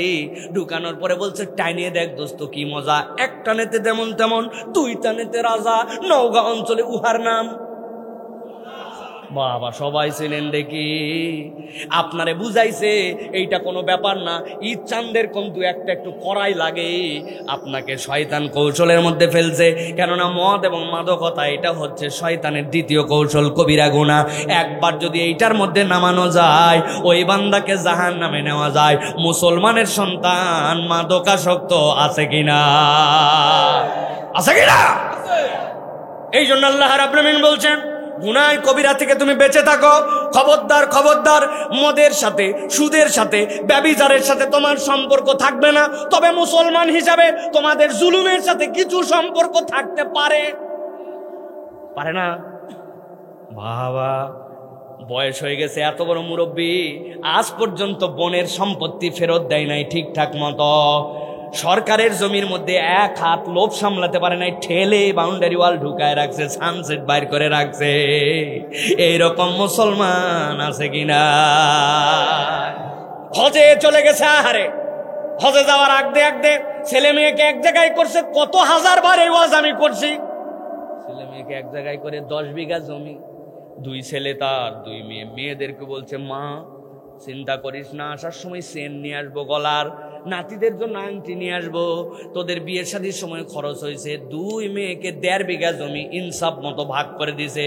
33% যদি হয় তাহলে 2টা মিলাই যোগ করে 50% করে 25-25 করে ভিটার দিকে জমি দিয়েছে। আর বাকি যে 9 বিঘা জমি, এই জমি ভাগ করে দিয়েছে 2 ছেলেকে। বড় ইনসাফওয়ালা হাজি এই সকল ভক্কর চক্কর বুঝতে মক্কা শরীফ চলে গেছে। ডাইরেক্ট ফ্লাইটে যাইয়া এহরামের কাপড় পরে খানায় খাবার সামনে, বাপরে হাজি তো কাঁদে, কিন্তু এটা এত কান্দে কেন? দেখি তো কি দোয়া করে, আল্লাহ আসার একটু ভুল হয়ে গেছে, মেয়েদেরকে 1 বিঘা দিয়ে 9 বিঘা 2 ছেলেকে দিয়েছি। আল্লাহ কাবা দেখলে সব গুনাহ মাফ হয়, দয়া করে তুই আমার গুনাহ মাফ করে দে। আল্লাহ ফেরেশতা নামাবে না, কিন্তু যদি ফেরেশতা আসতো ঠাড়ায় থাপ্পড় লাগাতো, হাজিরে বদমাইশ কোথাকার, তুমি বান্দার হক নষ্ট করে খানায় কাবা এসে কেঁদে কেঁদে যদি এই জায়গাতে তুমি বন্যাও এনে ফেলো, আল্লাহ বান্দার হক নষ্ট করার গুনাহ মাফ করবে না, ঠিক না? আপনি বান্দার হক নষ্ট করে দেশের থেকে টপ করে পার হয়ে ওই পারে চলে গেলেন, বিদেশে বাড়ি বানায় চলে গেলেন, ব্যাংকগুলাকে হাওয়া বানায় দিলেন, আর মনে করতেছেন বাপরে বাপ তাহাজ্জুদের সময় আপনি বিরাট বড় জায়নামাজ দিয়ে ঘুরতেন, আল্লাহ বোধহয় আপনারে ছেড়ে দিবে। জাহান্নামে যাওয়ার আগ পর্যন্ত আল্লাহ ছাড়বে না। ভালো করে এই জন্য বুঝে নেন, খবরদার আমার জানা যেন কেন জুলুম না হয়। সব হতে পারে, কিন্তু আমি যেন জালেম না হয়। দোষ আমার না, শয়তান আমাকে জালেম বানায়। আজকে জানি ফেললাম, সামনে দিকে আর করব না, আল্লাহ মাফ করে দিবে, ঠিক কিনা? এই জন্য বোনের সম্পত্তি ঠিকঠাক মতো দিয়ে দেন, সন্তানের মধ্যে ইনসাফ করেন। নবীজির কাছে একজন সাহাবী আসছে, ইয়া রাসূলুল্লাহ হাদা ইবনি, এটা হচ্ছে আমার সন্তান, ও ওয়াসাইতু লাহু গোলাম, তার জন্য আমি একটা ওসিয়ত করছি গোলামের জন্য, সে যেন দেখভাল করে তার। আল্লাহর নবী বললেন হাল্লাকা ইবনুক, তোমার কি আর কোনো সন্তান আছে? বলে ইয়া রাসূলুল্লাহ আমার তো আরো 7টা সন্তান আছে বা 8টা সন্তান আছে, তাদেরকে তুমি কি গোলাম দিছো, খাদেম দিছো একটা করে? না দেই নাই। আল্লাহ নবী বললেন তুমি বেইনসাফ করছো, হয় সকল সন্তানের জন্য গোলাম দাও, না হয় তার থেকে গোলাম সরাই নাও নিজের সন্তানের জন্য। আল্লাহর নবী এই জুলুম থেকে বাঁচানোর জন্য বলেছেন।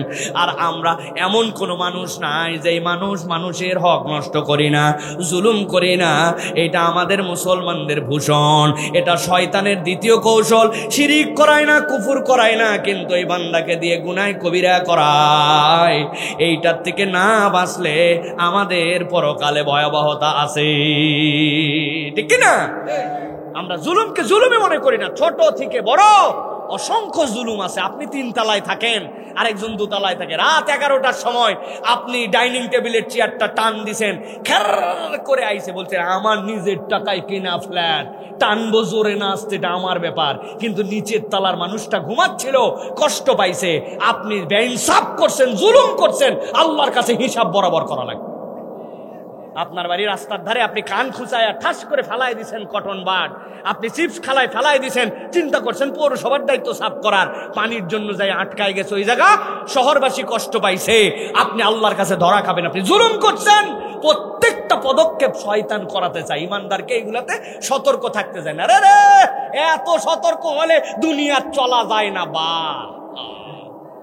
আছে না ঘোড়া বুঝ, এর নাম কি বুঝ, কই বুঝ। ফজরের নামাজের পরে কান্দে করে কোদাল দিয়ে মুরব্বী মাঠে রওনা হয়েছে। লোকজন বলছে কি ব্যাপার চাচা এত সকালে কোথায়? বলছে বা রোদ উঠলে আর আগের মতো কাজ করতে পারি না। তো জান কই একটু আল কাটা লাগবে বা। আল কাটতে যাচ্ছে মুরব্বী সকালবেলা ফজরের নামাজের পরে, উনার সাথে যার আল লাগানো ওই লোক এখন আল কাটে নাই, উনি আল কাটার নাম করে 4 আঙ্গুল জমি একটু ঠেলতে চায়। এরকম আল্লাহর বান্দা নওগাঁয় নাই আছে বাবা।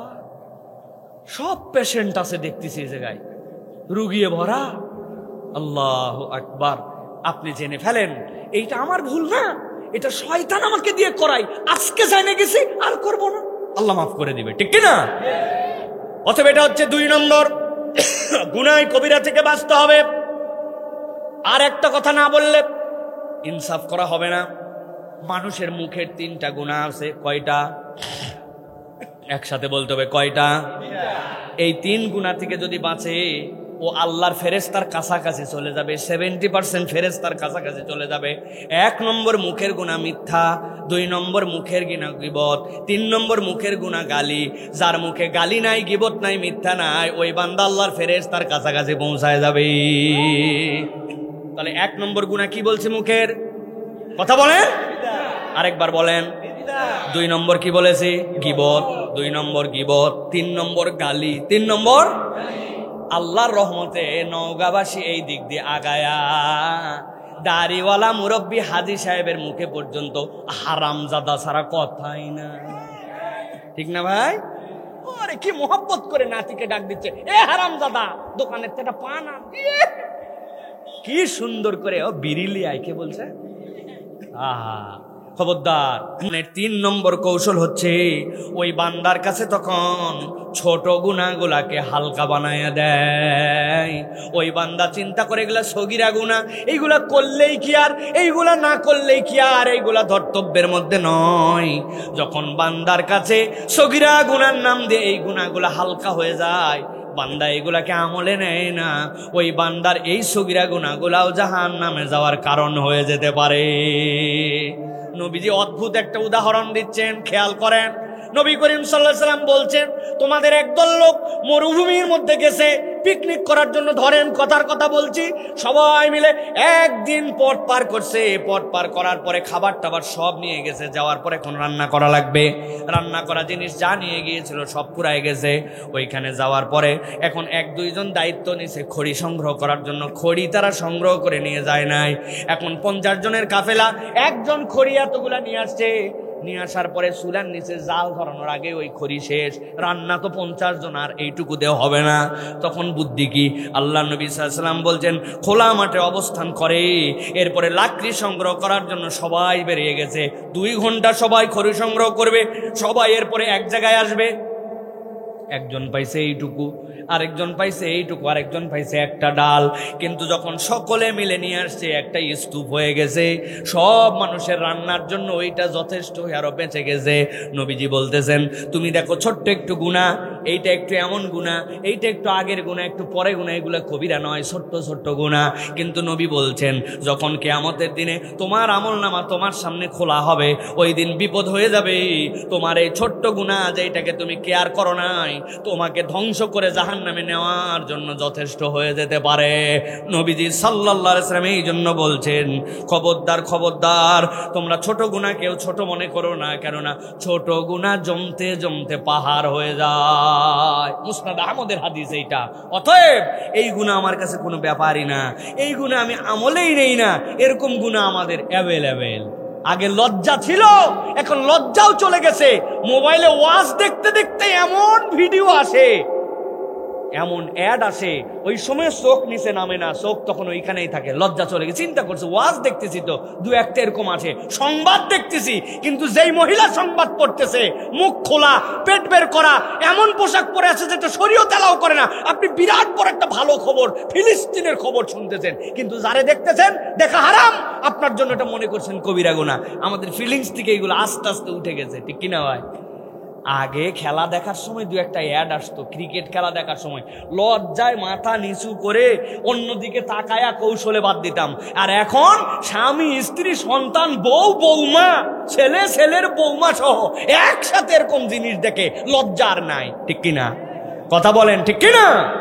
অতএব প্রিয় ভাইরা, ছোট গুনাহ ছোট গুনাই নয়, এটা যেন আমরা কখনো না করি। ছোট গুনার আরেকটা আছে, যেটা হচ্ছে আমরা মনে মনে মানুষের কল্যাণ সহ্য করতে পারি না, মনের মধ্যে একটা ঈর্ষা হয়, অমুকে এত বড় হয়ে গেল, আপনার ভিতরে খালি জ্বলে, আছে না ভাই?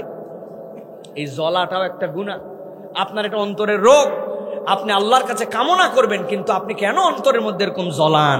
আপনার অন্তর কেন এরকম জ্বলে? এই জ্বলাটা আমরা মনে করি না এটা হয় মানবিক কারণে হয়, কিন্তু না, এইটার থেকে আপনাকে বেরোতে হবে। এইটাও আপনার আমার জন্য এমন গুনাহ যেটা আস্তে আস্তে আমার জন্য পরকালের ধ্বংসের কারণ হতে পারে। অতএব ছোট গুনাহকেও ছোট মনে করা যাবে, ছোট মনে করা যাবে। মসজিদের থেকে বের হয় দেখবেন, মসজিদে জুতা চুরি হয়, এই জন্য জুতাটা ভিতরে নিয়ে গেছে মসজিদে, বের হওয়ার পরে মাজা হালায় না, উপর থেকে জুতা এরকম করে ছাড়ে দিছে, নিচে ঠাস করে পড়ছে, শব্দ হয় না? ভিতরে আরেকজন কেবল নামাজ পড়ছে ভিতরে, ওর যে কি কষ্ট হয় সে জানে। এখন 100টা ঠাস ঠাস ঠাস, কত শব্দ। আপনি মনে করছেন এগুলো কোনো ব্যাপার নাকি, কিন্তু এগুলো বিরাট বড় ব্যাপার। এইগুলাও ছোট্ট ছোট্ট বিষয় যেগুলো আপনাকে সতর্ক হয়ে চলতে হয়, আপনি সতর্ক হয়ে চলেন না। আপনি খ্যাক থু করে থু মেরে দিছেন, একদম অজু টুজু শেষ করে উঠে আসতেছেন, আপনার থুতুর বড় অংশটা ভিতরে পড়ছে, কিন্তু আশপাশের সিটা ফোটা সবগুলা ট্যাপের কলে পড়ছে, গায়ে পড়ছে, সিটে পড়ছে, আরেকজনের জন্য সেটা অন্যায়। এটা আপনি মনে করছেন বড় কিছু না, কিন্তু এই ছোট ছোট অপরাধগুলা আপনার আমলনামা শেষ করে দেয়। আমরা সতর্কই হই না। এগুলা পাবলিক প্লেসে বসে অনেকে আছে নাক কুটাচ্ছে, তুলতেছে, মনেই করতে কোনো ব্যাপার না, কিন্তু ইসলামের সৌন্দর্যের সাথে এটা যায় না। ইসলামে এটিকেট আপনাকে শিখায় নাই। মসজিদের ভিতরে একটা ময়লা পর্যন্ত ফেলা নিষেধ, আপনি নখ খুটায়া মসজিদের মধ্যে ফালাই দিয়ে আসছেন, চুল তুলে মসজিদের মধ্যে ফালাই দিয়ে আসছেন, নাক এরকম করে পড়ছে, আপনি খেয়ালই করেন নাই, অথচ এইগুলো ছোট গুনাহ। এইগুলো জড়ো হতে হতে হাসরের দিন দেখা যাবে জাহান্নামে যাওয়ার জন্য যথেষ্ট হয়েছে। এই জন্য মুমিন সবসময় সতর্ক হবে। আল্লাহর নবী বলছেন, এক গর্ত থেকে একজন ইমানদার দ্বিতীয়বার কখনো দংশিত হতে পারে না। এটা ইমানদারের ক্যারেক্টার, সে হচ্ছে সিনসিয়ার, সে সতর্ক। এখন আমরা খালি নামে ইমানদার, সতর্কতার গুল্লিমার, ওটা দেখে না, কোনো সতর্ক, কোনো কেয়ারলেস নাই, আমরা ইচ্ছা মতো জিন্দেগি চালায় দিচ্ছি, আমরা চল জিন্দেগি যেমন মন চায় এইরকম। প্রিয় ভাইয়েরা, এই জন্য আমাদেরকে এগুলো বিষয়ে সতর্ক হতে হবে। প্রিয় ভাইয়েরা, বিদেশে আলহামদুলিল্লাহ অনেক জায়গায় তো আল্লাহর বলে নিয়ে গেলেন। আমেরিকার পররাষ্ট্র নীতি নিয়ে অনেক কথা আছে, কিন্তু ইনসাইড আমেরিকায় অনেক কিছু দেখছি যেগুলো দেখে অবাক হয়ে গেছি, যে আমরা মুসলমানরাও অনেক ক্ষেত্রে এগুলো প্র্যাকটিসে দুর্বল। আমি একবার ক্যালিফোর্নিয়া থেকে নিউ ইয়র্কে যাচ্ছি, নর্থ ক্যারোলিনা বিমানবন্দরে আসছি, আসার পরে সেখানে বসে আছি, তুষারপাত হওয়ার কারণে সব ফ্লাইট 2 ঘন্টা লেট। আমি নামাজ পড়ার জন্য জোহরের দোতলার উপরে উঠছি, উঠে এক জায়গায় দোতলায় নামাজ পড়লাম জোহরের। পড়ার পরে সামনের দিকে তাকায় দেখি পুরা এয়ারপোর্টে অন্তত 2-3 হাজার লোকে লোকারণ্য, কারণ সকলের ফ্লাইট ডিলে। প্রত্যেকেই কম বেশি কথা বলতেছে, প্রত্যেকে মোবাইল করতেছে, প্রত্যেকে কেউ বা পড়তেছে, বই পড়তেছে, কিন্তু পুরা এয়ারপোর্টের মধ্যে কোনো শব্দ নাই, হই হই নাই, নীরব, শৃঙ্খলা, চুপচাপ। অবাক হয়ে খেয়াল করলাম যে ওরা যখন এরকম ক্রাউড প্লেসে কথা বলে, ওদের গলার ভয়েসটা এমন এক লেয়ার থেকে বলে, কথা বলে, কিন্তু ওইটা হইচই হয় না। আর আমরা 3 জন মিলে যদি চায়ের দোকানে বসি, গলার এমন ভলিউম, মসজিদের মধ্যে আরেকজন নামাজ পড়তেছে, আমি 2 জন এমন ভলিউম, আমার ভলিউমে সকল এলোমেলো হয়ে যায়। আমরা কথার ক্ষেত্রেও ভদ্র না। 5 জন এক হয়েছি, হোটেলে চায়ের স্টলে আরো 5 জন লোক আছে, তাদের ডিস্টার্ব হবে কিনা, ওই 5 জন বন্ধু মনে করছে নওগাঁর মালিক হয়ে গেছে, 2-1 কথা পর পর হ্যাঁ করে কুত্তার মতো চিল্লাচ্ছি আমরা, আছে কিনা? ইমানদার, বি সিনসিয়ার। এইগুলা হচ্ছে ছোট গুনাহ, আমলে নেই না, কিন্তু শয়তানের কৌশল এইটা, এইভাবে সে আমাদেরকে শেষ করে দেয়। প্রিয় ভাইরা, মোটর সাইকেল অনেকে কিনছে, বাপ রে বাপ, এরপরে হাওলার লাগাতে বুম বুম বুম বুম, এটা না করলে তো আমি যেটা পালসার কিনছি ভাবই ওঠে না আমার, ঠিক না? আর আফ্রিকার মতো দেশে ঘুরে আসছি, যাদেরকে আপনারা মূর্খ সুরুক্ষ বলেন, যাদেরকে আমল দেন না, উগান্ডায় গেছি, ইথিওপিয়ায় গেছি, কেনিয়ায় গেছি, 10 দিন থাকছি, 10টা হর্নের শব্দ শুনতে পাই নাই। ওদেরকে আপনি মূর্খ বলেন? ওদের তো সভ্যতা শিখে আসা লাগবে, সভ্যতা শিখে আসতে হবে। উগান্ডার কথা বলতেছি আমি। প্রিয় ভাইরা, তাহলে ছোট গুনাহকে হালকা মনে করা যাবে? আপনারা কি ধৈর্যহারা হয়ে গেছেন ভাই? তাহলে আমরা শয়তানের ফাঁদ বলছি কয়টা? বলে ফেলছি কয়টা? বাকি আছে কয়টা? এটা পরবর্তীতে বলা হবে নাকি আজকে ইনশাআল্লাহ, কারণ আগামী 5 বছর এখানে আমাকে পাওয়া যাবে না। অতএব যা শোনার আজকে এখানে শুনে নিতে হবে ইনশাআল্লাহ। প্রিয় ভাইরা, এবার চলেন 4 নম্বরে। শয়তান দেখছে তাকে শিরিক করানো যায় না, কুফর করানো যায় না, বিদআতে নিমজ্জিত করা যায় না। ওই মানুষকে দিয়ে দেখছে কবিরা গুনার থেকেও সে সতর্ক, কনসাস। এরপরে দেখছে ওই বান্দাকে দিয়ে ছোট গুনার ব্যাপারেও তাকে হালকা হিসাবে নেওয়া যায় না। শয়তানের তখন ধাপ হচ্ছে ওই বান্দাকে দিয়ে নতুন কোনো আমল আর করাবে না। শয়তান তখন তাকে নতুন আমল থেকে বিরত রাখায়। এই শয়তান তাকে আমল থেকে, নেক আমল থেকে, নেক কর্ম থেকে বিরত রাখায়। এইটাও হচ্ছে শয়তানের একটা কৌশল। আপনি হিসাব করে দেখেন, আপনার আমার জীবনের দিকে তাকায়া, ওই যে ছোটবেলায় 10টা সূরা মুখস্থ করছে, আজ পর্যন্ত নতুন কিছু নাই, সুবহানাকাল্লাহুম্মা বিহামদিকা গড়গড়ায় পড়ে যাচ্ছে, ওইটার অর্থ 50 বছরে জানি না। অথচ 50 বছরে আগে মানুষের দোকানে কাজ করতাম, এখন নিজের দোকান হয়েছে। আগে আধা বিঘা জমি ছিল, এখন ভিটা মাটির মালিক হয়েছি। আগে সন্তান সন্ততি ছিল না, এখন সন্তান সন্ততি উপার্জন করে। লাইফের কত লেয়ারের পরিবর্তন হয়েছে, কিন্তু আমাদের জীবনে নতুন আমল যুক্ত হয় নাই। কথা কি বাড়াবাড়ি বললাম নাকি ঠিক আছে? আমার আল্লাহ রাব্বুল আমিন বলছেন, ওয়ামান আরাদা আন যিকরি ফাইন্না লাহু মাঈশাতান দানকা ওয়া নাহশুরু ইয়াওমাল কিয়ামাতি আমা।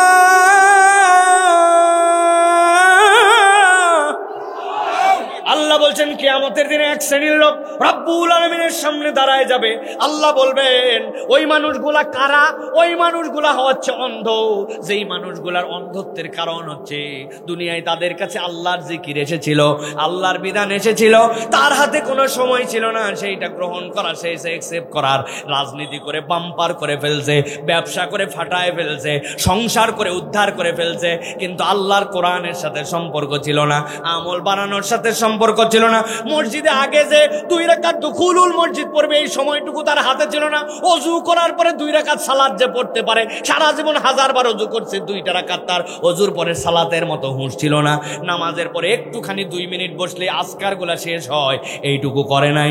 যে ইস্তেগফার পড়লে সকালবেলা সন্ধ্যার মধ্যে মৃত্যু হলে তার জান্নাত হয়ে যায়। আবার সূর্য অস্ত যাওয়ার পরে যদি সে ইস্তেগফার পরে ফজরের আগে মারা গেলে তার মৃত্যুটা আল্লাহ জান্নাতি মৃত্যু হিসেবে কবুল করে নাই। সাইয়্যিদুল ইস্তেগফার। এত দুনিয়ার বিদ্যা শিখছে, শুধুমাত্র এই ইস্তেগফারটুকু শিখার সময় পায় নাই। আমার আল্লাহ বলছেন, ওয়ামান আরাদা আন যিকরি, আমার কোরআন থেকে তুমি মুখ ফিরায় নিছো, আমি আল্লাহ বললাম ফাইন্না লাহু মাঈশাতান দানকা, দুনিয়ার জীবনটাও তোমার জন্য সুখকর হবে না।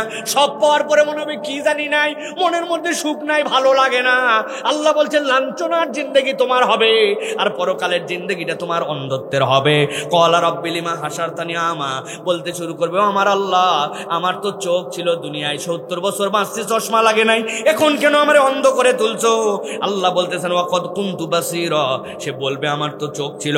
আল্লাহ বলবেন ক্বালা কাযালিকা আতাতকা আয়াতুনা, আমি আল্লাহর বিধান ওই চণ্ডী ক্ষেত্র মাঠের মধ্যে বসে তোমার কাছে জানানো হয়েছিল। কাযালিকা আতাতকা আয়াতুনা, আল্লাহর হক কি, আল্লাহ রাব্বুল আমিনের বিধানের ফয়সালা কি তোমার কাছে জানানো হয়েছিল, কিন্তু তুমি গাজওয়ারি করে, আল্লাহ বলছেন ফানাসি তাহা, ভুলে গেছো তুমি, রাগ তো রাগ, এগুলা কথা বলেই তুমি এইগুলাকে পাত্তা দেও নাই। আল্লাহ বলতেছেন ওয়া কাযালিকাল ইয়াউমা তুনসা, তুমি যেরকম দুনিয়ায় আল্লাহরে পাত্তা দেও নাই, রব্বুল আলামিনও আজকে তোমাকে দেখভাল করবেন না। বুঝে থাকলে বলেন, হাসরের ময়দানে আল্লাহ যদি মুখ ফিরায় নেন, আপনার আমার বাঁচার কোনো উপায় থাকবে? এই জন্য আল্লাহ রাব্বুল আমিন বলছেন, দুনিয়ার মানুষ ভালো করে বোঝো, ওয়ামান ইয়াশু আন যিকরির রহমান নুকাইদ লাহু শাইতানান ফাহুয়া লাহু করিন।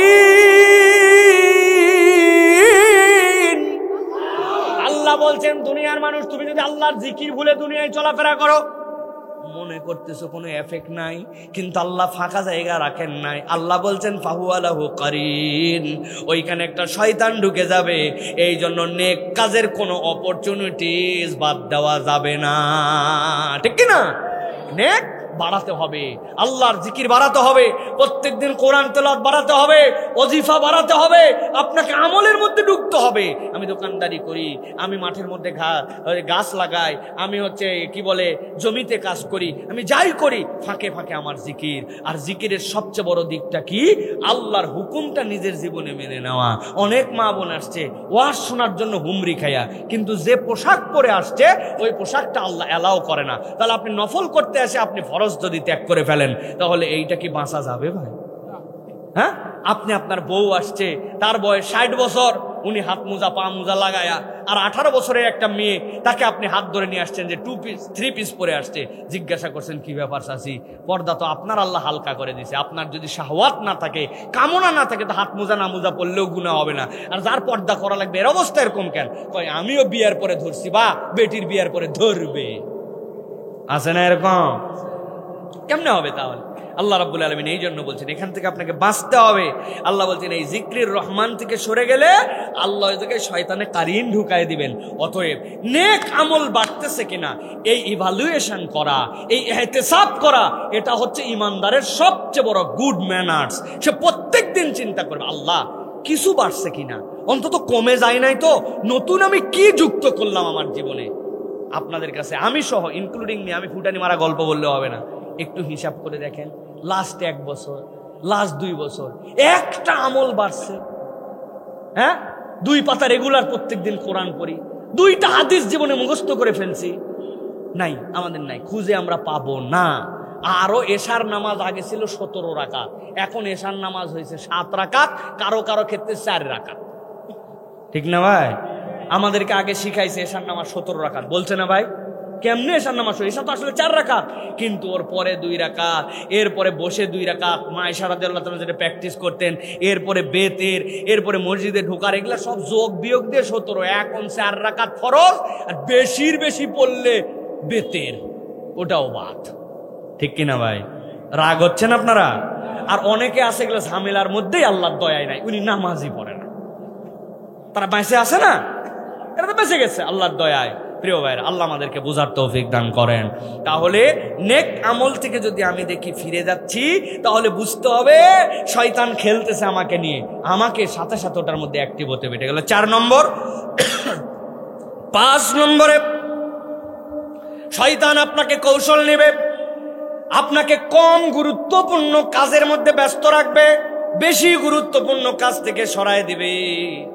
আমরা যদি জীবনে হিসাব করে দেখি, তাহলে আমাদের প্রত্যেকের জীবনে খুঁজে পাবো, কেরে দোকানে ব্যবসার অন্য সময় হয় না, নামাজের ওয়াক্ত হয়েছে আর দোকানে বিশাল কারবার শুরু হয়। রাখ ভাই, নামাজের ওয়াক্ত এখনো আছে, ব্যবসাটা করে নেই। অথচ আপনার ব্যবসার দায়িত্ব ছিল ওই জায়গায়, বাপ মা পর্যন্ত শয়তানের ধোকায় পড়ে যায়। আপনার বেটা রোজা রাখে নাই, বলছে না এখনো বয়স হয় নাই, কেবল 13-14 বছর, আগামী বছর ফাইনাল পরীক্ষা আছে, পরে রোজা রাখতে পারবে, এখন রোজা রেখে শরীর খারাপ করার দরকার নাই। আমাদের আব্বারা আমাদেরকে রোজা রাখাইছেন, পাশেই তো বসে আছেন, সকাল থেকে 11টা পর্যন্ত 1 পর্ব, এরপরে আবার দুপুরে 1 পর্ব, বিকালে 1 পর্ব, তাও থাক। কারণ কি বুঝাইছে? যে রোজা রাখার অভ্যাসটা তার মধ্যে থাক, আস্তে আস্তে করে রোজা রাখা শিখে ফেলবে। আমাদের যখন রোজা ছোটবেলায় শুরু হয়, তখন ভাদ্র মাস ছিল, বিশাল গরমের দিন, ওই সময় টিনের বাড়ি আমাদের, কত কষ্টের সময়, তারপরেও সন্তান রোজা রাখতে চাইছে, রাজি হয়ে গেছে, যত দূর পারে তত দূর রাখুক। আর এখন বাপ মা বলে শরীর খারাপ হবে, এখনো বয়স হয় নাই, রোজা রাখার দরকার নাই, সন্তান রাখার জন্য কান্দে, বাপ মা রাখতে দেয় না। আছে না ভাই, আছে না? ফজরের সময় দেখো না, সারা রাত পড়ালেখা করছে, সামনে অ্যানুয়াল পরীক্ষা, এই জন্য বাপ মা ফজরে উঠায় দেয় না। এরকম বাপ মাও আছে কিনা? খুব সাবধান, খুব সাবধান। আল্লাহ বলতেছেন এইটা শয়তানের কৌশল। সে কম গুরুত্বপূর্ণ কাজে আপনাকে ব্যস্ত রাখবে, কিন্তু বেশি গুরুত্বপূর্ণ কাজ থেকে আপনাকে ফিরাই দিবে। এই জন্য আমাদেরকে সব সময় এই বিষয়ে সতর্ক হতে হবে। আল্লাহ রাব্বুল আলামিন কোরআনুল কারীমে বিস্তারিত বলেছেন, কেবল একটা আয়াতে কারিমা আপনাদের জন্য বলি। আল্লাহ বলছেন, ইস্তালাকাউনাহু বিআলসিনাতিকুম ওয়া তাকুলুনা বিআফওয়াহিকুম মা লাইসা লাকুম বিহি علم وتحسبونه هينا وهو عند الله عظيم।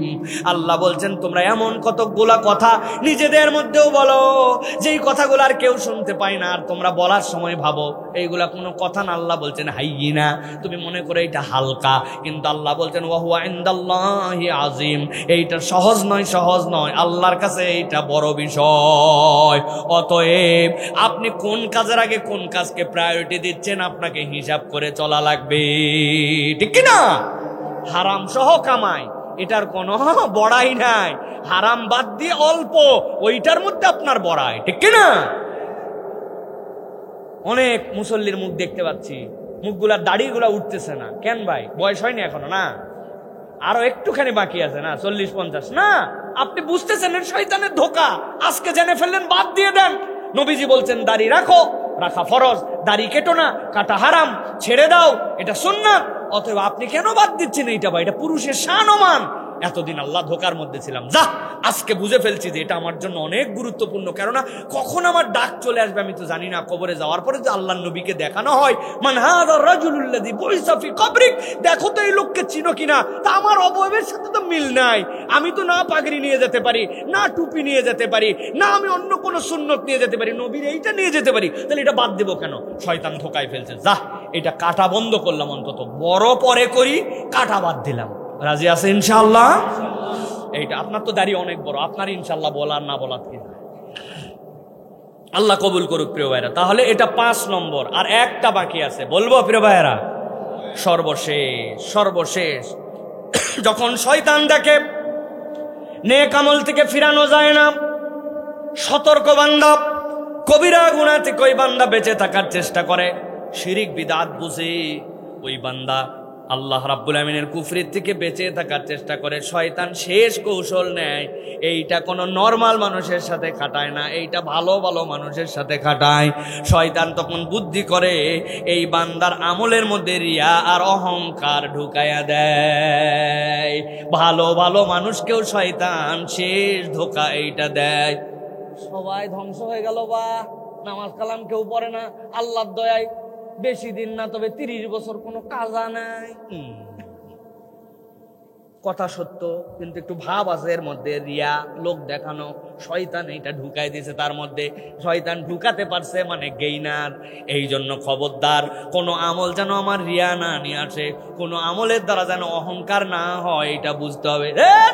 কি সব বক্তারা এখন ওয়াজ করে, ওয়াজ শুনতে হলে আমারটা শুনো, সাবজেক্ট নিয়ে কথা বলি। শয়তান চিন্তা করছে, হুজুর যা ওয়াজ করছে, টাকাও কামাই হবে, ওয়াজও হবে, কিন্তু মাল মশলা থাকবে না, জাহান্নামে যাওয়ার কারণ হতে পারে। কেন? শয়তান টার্গেট করছে, ইনারে তো অন্য কোনো দিক দিয়ে ধোকা দেওয়া যায় না, ধোকা দেওয়া লাগবে রিয়া দিয়া আর অহংকার দিয়া। বান্দা সতর্ক হতে হবে, আমাদের কোনো আমল দ্বারা যেন রিয়া প্রকাশ না হয়, অহংকার প্রকাশ না হয়, ঠিক না? এটা আপনাকে বি কনসাস, খুবই সতর্ক থাকতে হবে। তবে এখানে আবার ভুল বোঝা যাবে না।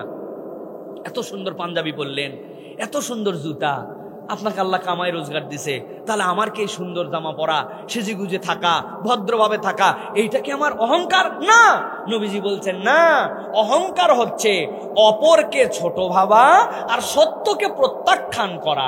এই দুইটা তোমার মধ্যে থাকবে না। ইন্নাল্লাহ জামিল ইউহিব্বুল জামাল, আল্লাহ সুন্দর, আল্লাহ দেখতে চান বান্দা সুন্দর হয়ে ঘুরবে, কিন্তু আমার পাঞ্জাবি যেটা, এটা ভাই ইয়োলোর থেকে নেওয়া, আরমানির থেকে কেনা, তোরটা লোকাল ব্র্যান্ডের কোনো চিহ্নই নাই, এগুলো আমি পরি না ভাই। বউ আগে পরা বাদ দিছে। ও ভাব, উনি একটা পড়ছে, পরে ভাব নাই, আছে কিনা ভাই? খালি বলছে তো জুতাটা তোরে এলা ঢাকার থেকে আনা, ইটি কুটি পাবো, এলাকার লয়, এলা পড়ি না, জানি ঢাকার থেকে এনে পড়ি। বিরাট একটা ভাবে চলে আসে। এটার নাম কি? অহংকার। খবরদার, অন্যের থেকে আমি সেরা, অন্যকে আমার থেকে ছোট ভাবা, এটা আমার দোষ না, এটা শয়তানের ইনজেকশন, আমি না বুঝে করে ফেলছি। অতএব এটাতে সতর্ক থাকতে হবে, কোনো আমল দ্বারা যেন রিয়া প্রকাশ না হয়। দান অনেক সময় সিররান হবে, অনেক সময় আলানিয়াতান হবে। আলানিয়াতের নিয়ত কেউ, আল্লাহ আমি 10,000 টাকা দিলাম, আল্লাহ তুমি এটা কবুল করো, আল্লাহ আমি এটা দেওয়ার উদ্দেশ্য। এই সমাজে অনেক লোক আছে আমার থেকে স্ট্যাটাস কম, আমার থেকে স্ট্যাটাস বেশি, সে চাইলে 50 দিতে পারে, কিন্তু আমি 10 দিলাম, ও যেন উৎসাহিত হয়, আল্লাহ 50 দেয়। আপনার নিয়ত এইটা হবে। এখন আপনার যদি ফুটানি হয় এটা আমি দেখানোর, তাহলে তো দুইটাই ধ্বংস হয়ে গেল আমাদের জন্য। এই জন্য শয়তানের এই শেষ ধোঁকা থেকে আমাদেরকে সতর্ক থাকতে হবে। পারবো ইনশাআল্লাহ? সর্বশেষ পয়েন্ট হচ্ছে, এই 6টা রোগ বললাম, এই 6টা রোগের থেকে বাঁচবো কোন ওষুধ দিয়ে? আমাদের সালাফরা এরকম ছিলেন না, খালি থিওরি দিয়ে চলে গেছেন। 4টা পরামর্শ দিয়েছেন। যারা এই 4টা পরামর্শ মানবে, জীবনে আল্লাহ রাব্বুল আলামিন তাদের থেকে শয়তানের ধোঁকা থেকে হেফাজত করে দিবেন। সুবহানাল্লাহ বলেন। তাহলে পরামর্শ কয়টা? কথা বলতে হবে, কয়টা? 1 নম্বরে সৎ পরিবেশে থাকা। কি পরিবেশ? সৎ। আপনার বন্ধু বিড়িখোর, 2 দিন পর আপনি তো গাঁজাখোর হবেনই। আপনার বন্ধু বেনামাজি, আস্তে আস্তে আপনার নামাজ তো সে সারবেই, এটাই তো তার টার্গেট। তাহলে আপনাকে পরিবেশটা ভালো থাকতে হবে, সৎ পরিবেশে থাকা। আল মারউ আলা দীনি খলিলিহি, মানুষ তার বন্ধুর চরিত্রে রূপান্তরিত হয়। সেই জায়গায় গীবত হয়, ওই চায়ের দোকানে বসলে তো আপনি শেষ পর্যন্ত বলবেনই এইগুলো কথা বলা ঠিক না, না বলেও পারি না, আল্লাহ মাফ করুক, কথা ঠিক। আপনি গীবত করার বাদ থাকলেন কি? এটা পরিবেশের দোষ। এই জন্য সৎ পরিবেশে থাকতে হবে। কি পরিবেশ? নেককারদের সাথে চলাফেরা করতে হবে। 2 নম্বরে নিয়মিত ইস্তেগফার করতে হবে। আপনাকে আল্লাহর কাছে ইস্তেগফার করতে হবে। নবী করিম সাল্লাল্লাহু আলাইহি ওয়াসাল্লাম, যিনি মাসুম, তিনি যদি 70 বার ইস্তেগফার করেন, অনেক সালাফরা বলেছেন তোমাকে মিনিমাম 71 বার করতে হবে, তাছাড়া তোমার বাঁচার উপায় নাই। তাহলে আমরা আল্লাহর কাছে ইস্তেগফার করব। ইস্তেগফার নট লাইক দ্যাট যে আপনি কেবল মুখ থেকে বলবেন সরি, এটা আপনার অন্তর থেকে আসবে, এরপর আপনি মুখ দিয়ে প্রকাশ করবেন, ভবিষ্যতে করবেন নাই প্রতিশ্রুতি দিবেন, এইটার নাম ইস্তেগফার। এটা 2 নম্বর আমল। 3 নম্বরে আল্লাহর কাছে উপকারী জ্ঞান চাওয়া। আমরা বহুত কিছু চাই ভাই, আল্লাহ টাকা দে, বাড়ি দে, গাড়ি দে, রাজনীতি দে, সমাজপতি বানা, কত চাহিদার শেষ নাই, চান বৈধগুলা, কিন্তু আমরা কখনো উপকারী জ্ঞান চাই না। এই জন্য আল্লাহর কাছে চাইতে হবে, আল্লাহুম্মা ইন্নী আউযু বিকা মিন ইলমিন লা ইয়ানফা। আল্লাহ ওই জ্ঞান আমাকে দিও না যেটা আমাকে উপকার দেয় না, আর ওই জ্ঞান আমাকে দাও যেই জ্ঞান আমাকে কল্যাণ দেয়। তাহলে আজকের থেকে আমাদের দোয়ার একটা সাবজেক্ট হবে আল্লাহর কাছে উপকারী জ্ঞান চাওয়া। পারবো ইনশাআল্লাহ? বলেন, আল্লাহুম্মা ইন্নী আউযু বিকা মিন ইলমিন লা ইয়ানফাউ। আল্লাহ ওই জ্ঞান দিও না যেই জ্ঞান আমাকে উপকার দেয় না, ওই জ্ঞান দাও যেটাতে আমি হালাল হারাম চিনি, শিরিক বিদআত চিনি, আল্লাহ ওয়ালা কেমনে হব ওইটা চিনি, ওই জ্ঞান আমাকে দাও। তাহলে জ্ঞান ভিক্ষা করবো আল্লাহর কাছে ইনশাআল্লাহ। সর্বশেষ যেটা, সেটা হচ্ছে নফস এবং শয়তানকে চিনে ফেলা এবং তাদের কর্ম জানা। আজকে যেটা আমরা জানার জন্য চেষ্টা করলাম, শয়তানকে কিভাবে শয়তানি করে, এইটা মাজালিসুজ জিকিরে বসতে হবে, ওলামায়ে কেরামের কথা শুনতে হবে, পড়তে হবে, জ্ঞান অর্জন করতে হবে। এই 4টা কৌশল যদি কেউ অর্জন করে, শয়তান তাকে ধোঁকা দিয়ে ইনশাআল্লাহ গাফেল করতে পারবে। আল্লাহ আমাদেরকে বাঁচার তৌফিক দান করুক, আল্লাহ আমাদেরকে এর উপরে আমল করার তৌফিক দান করুক।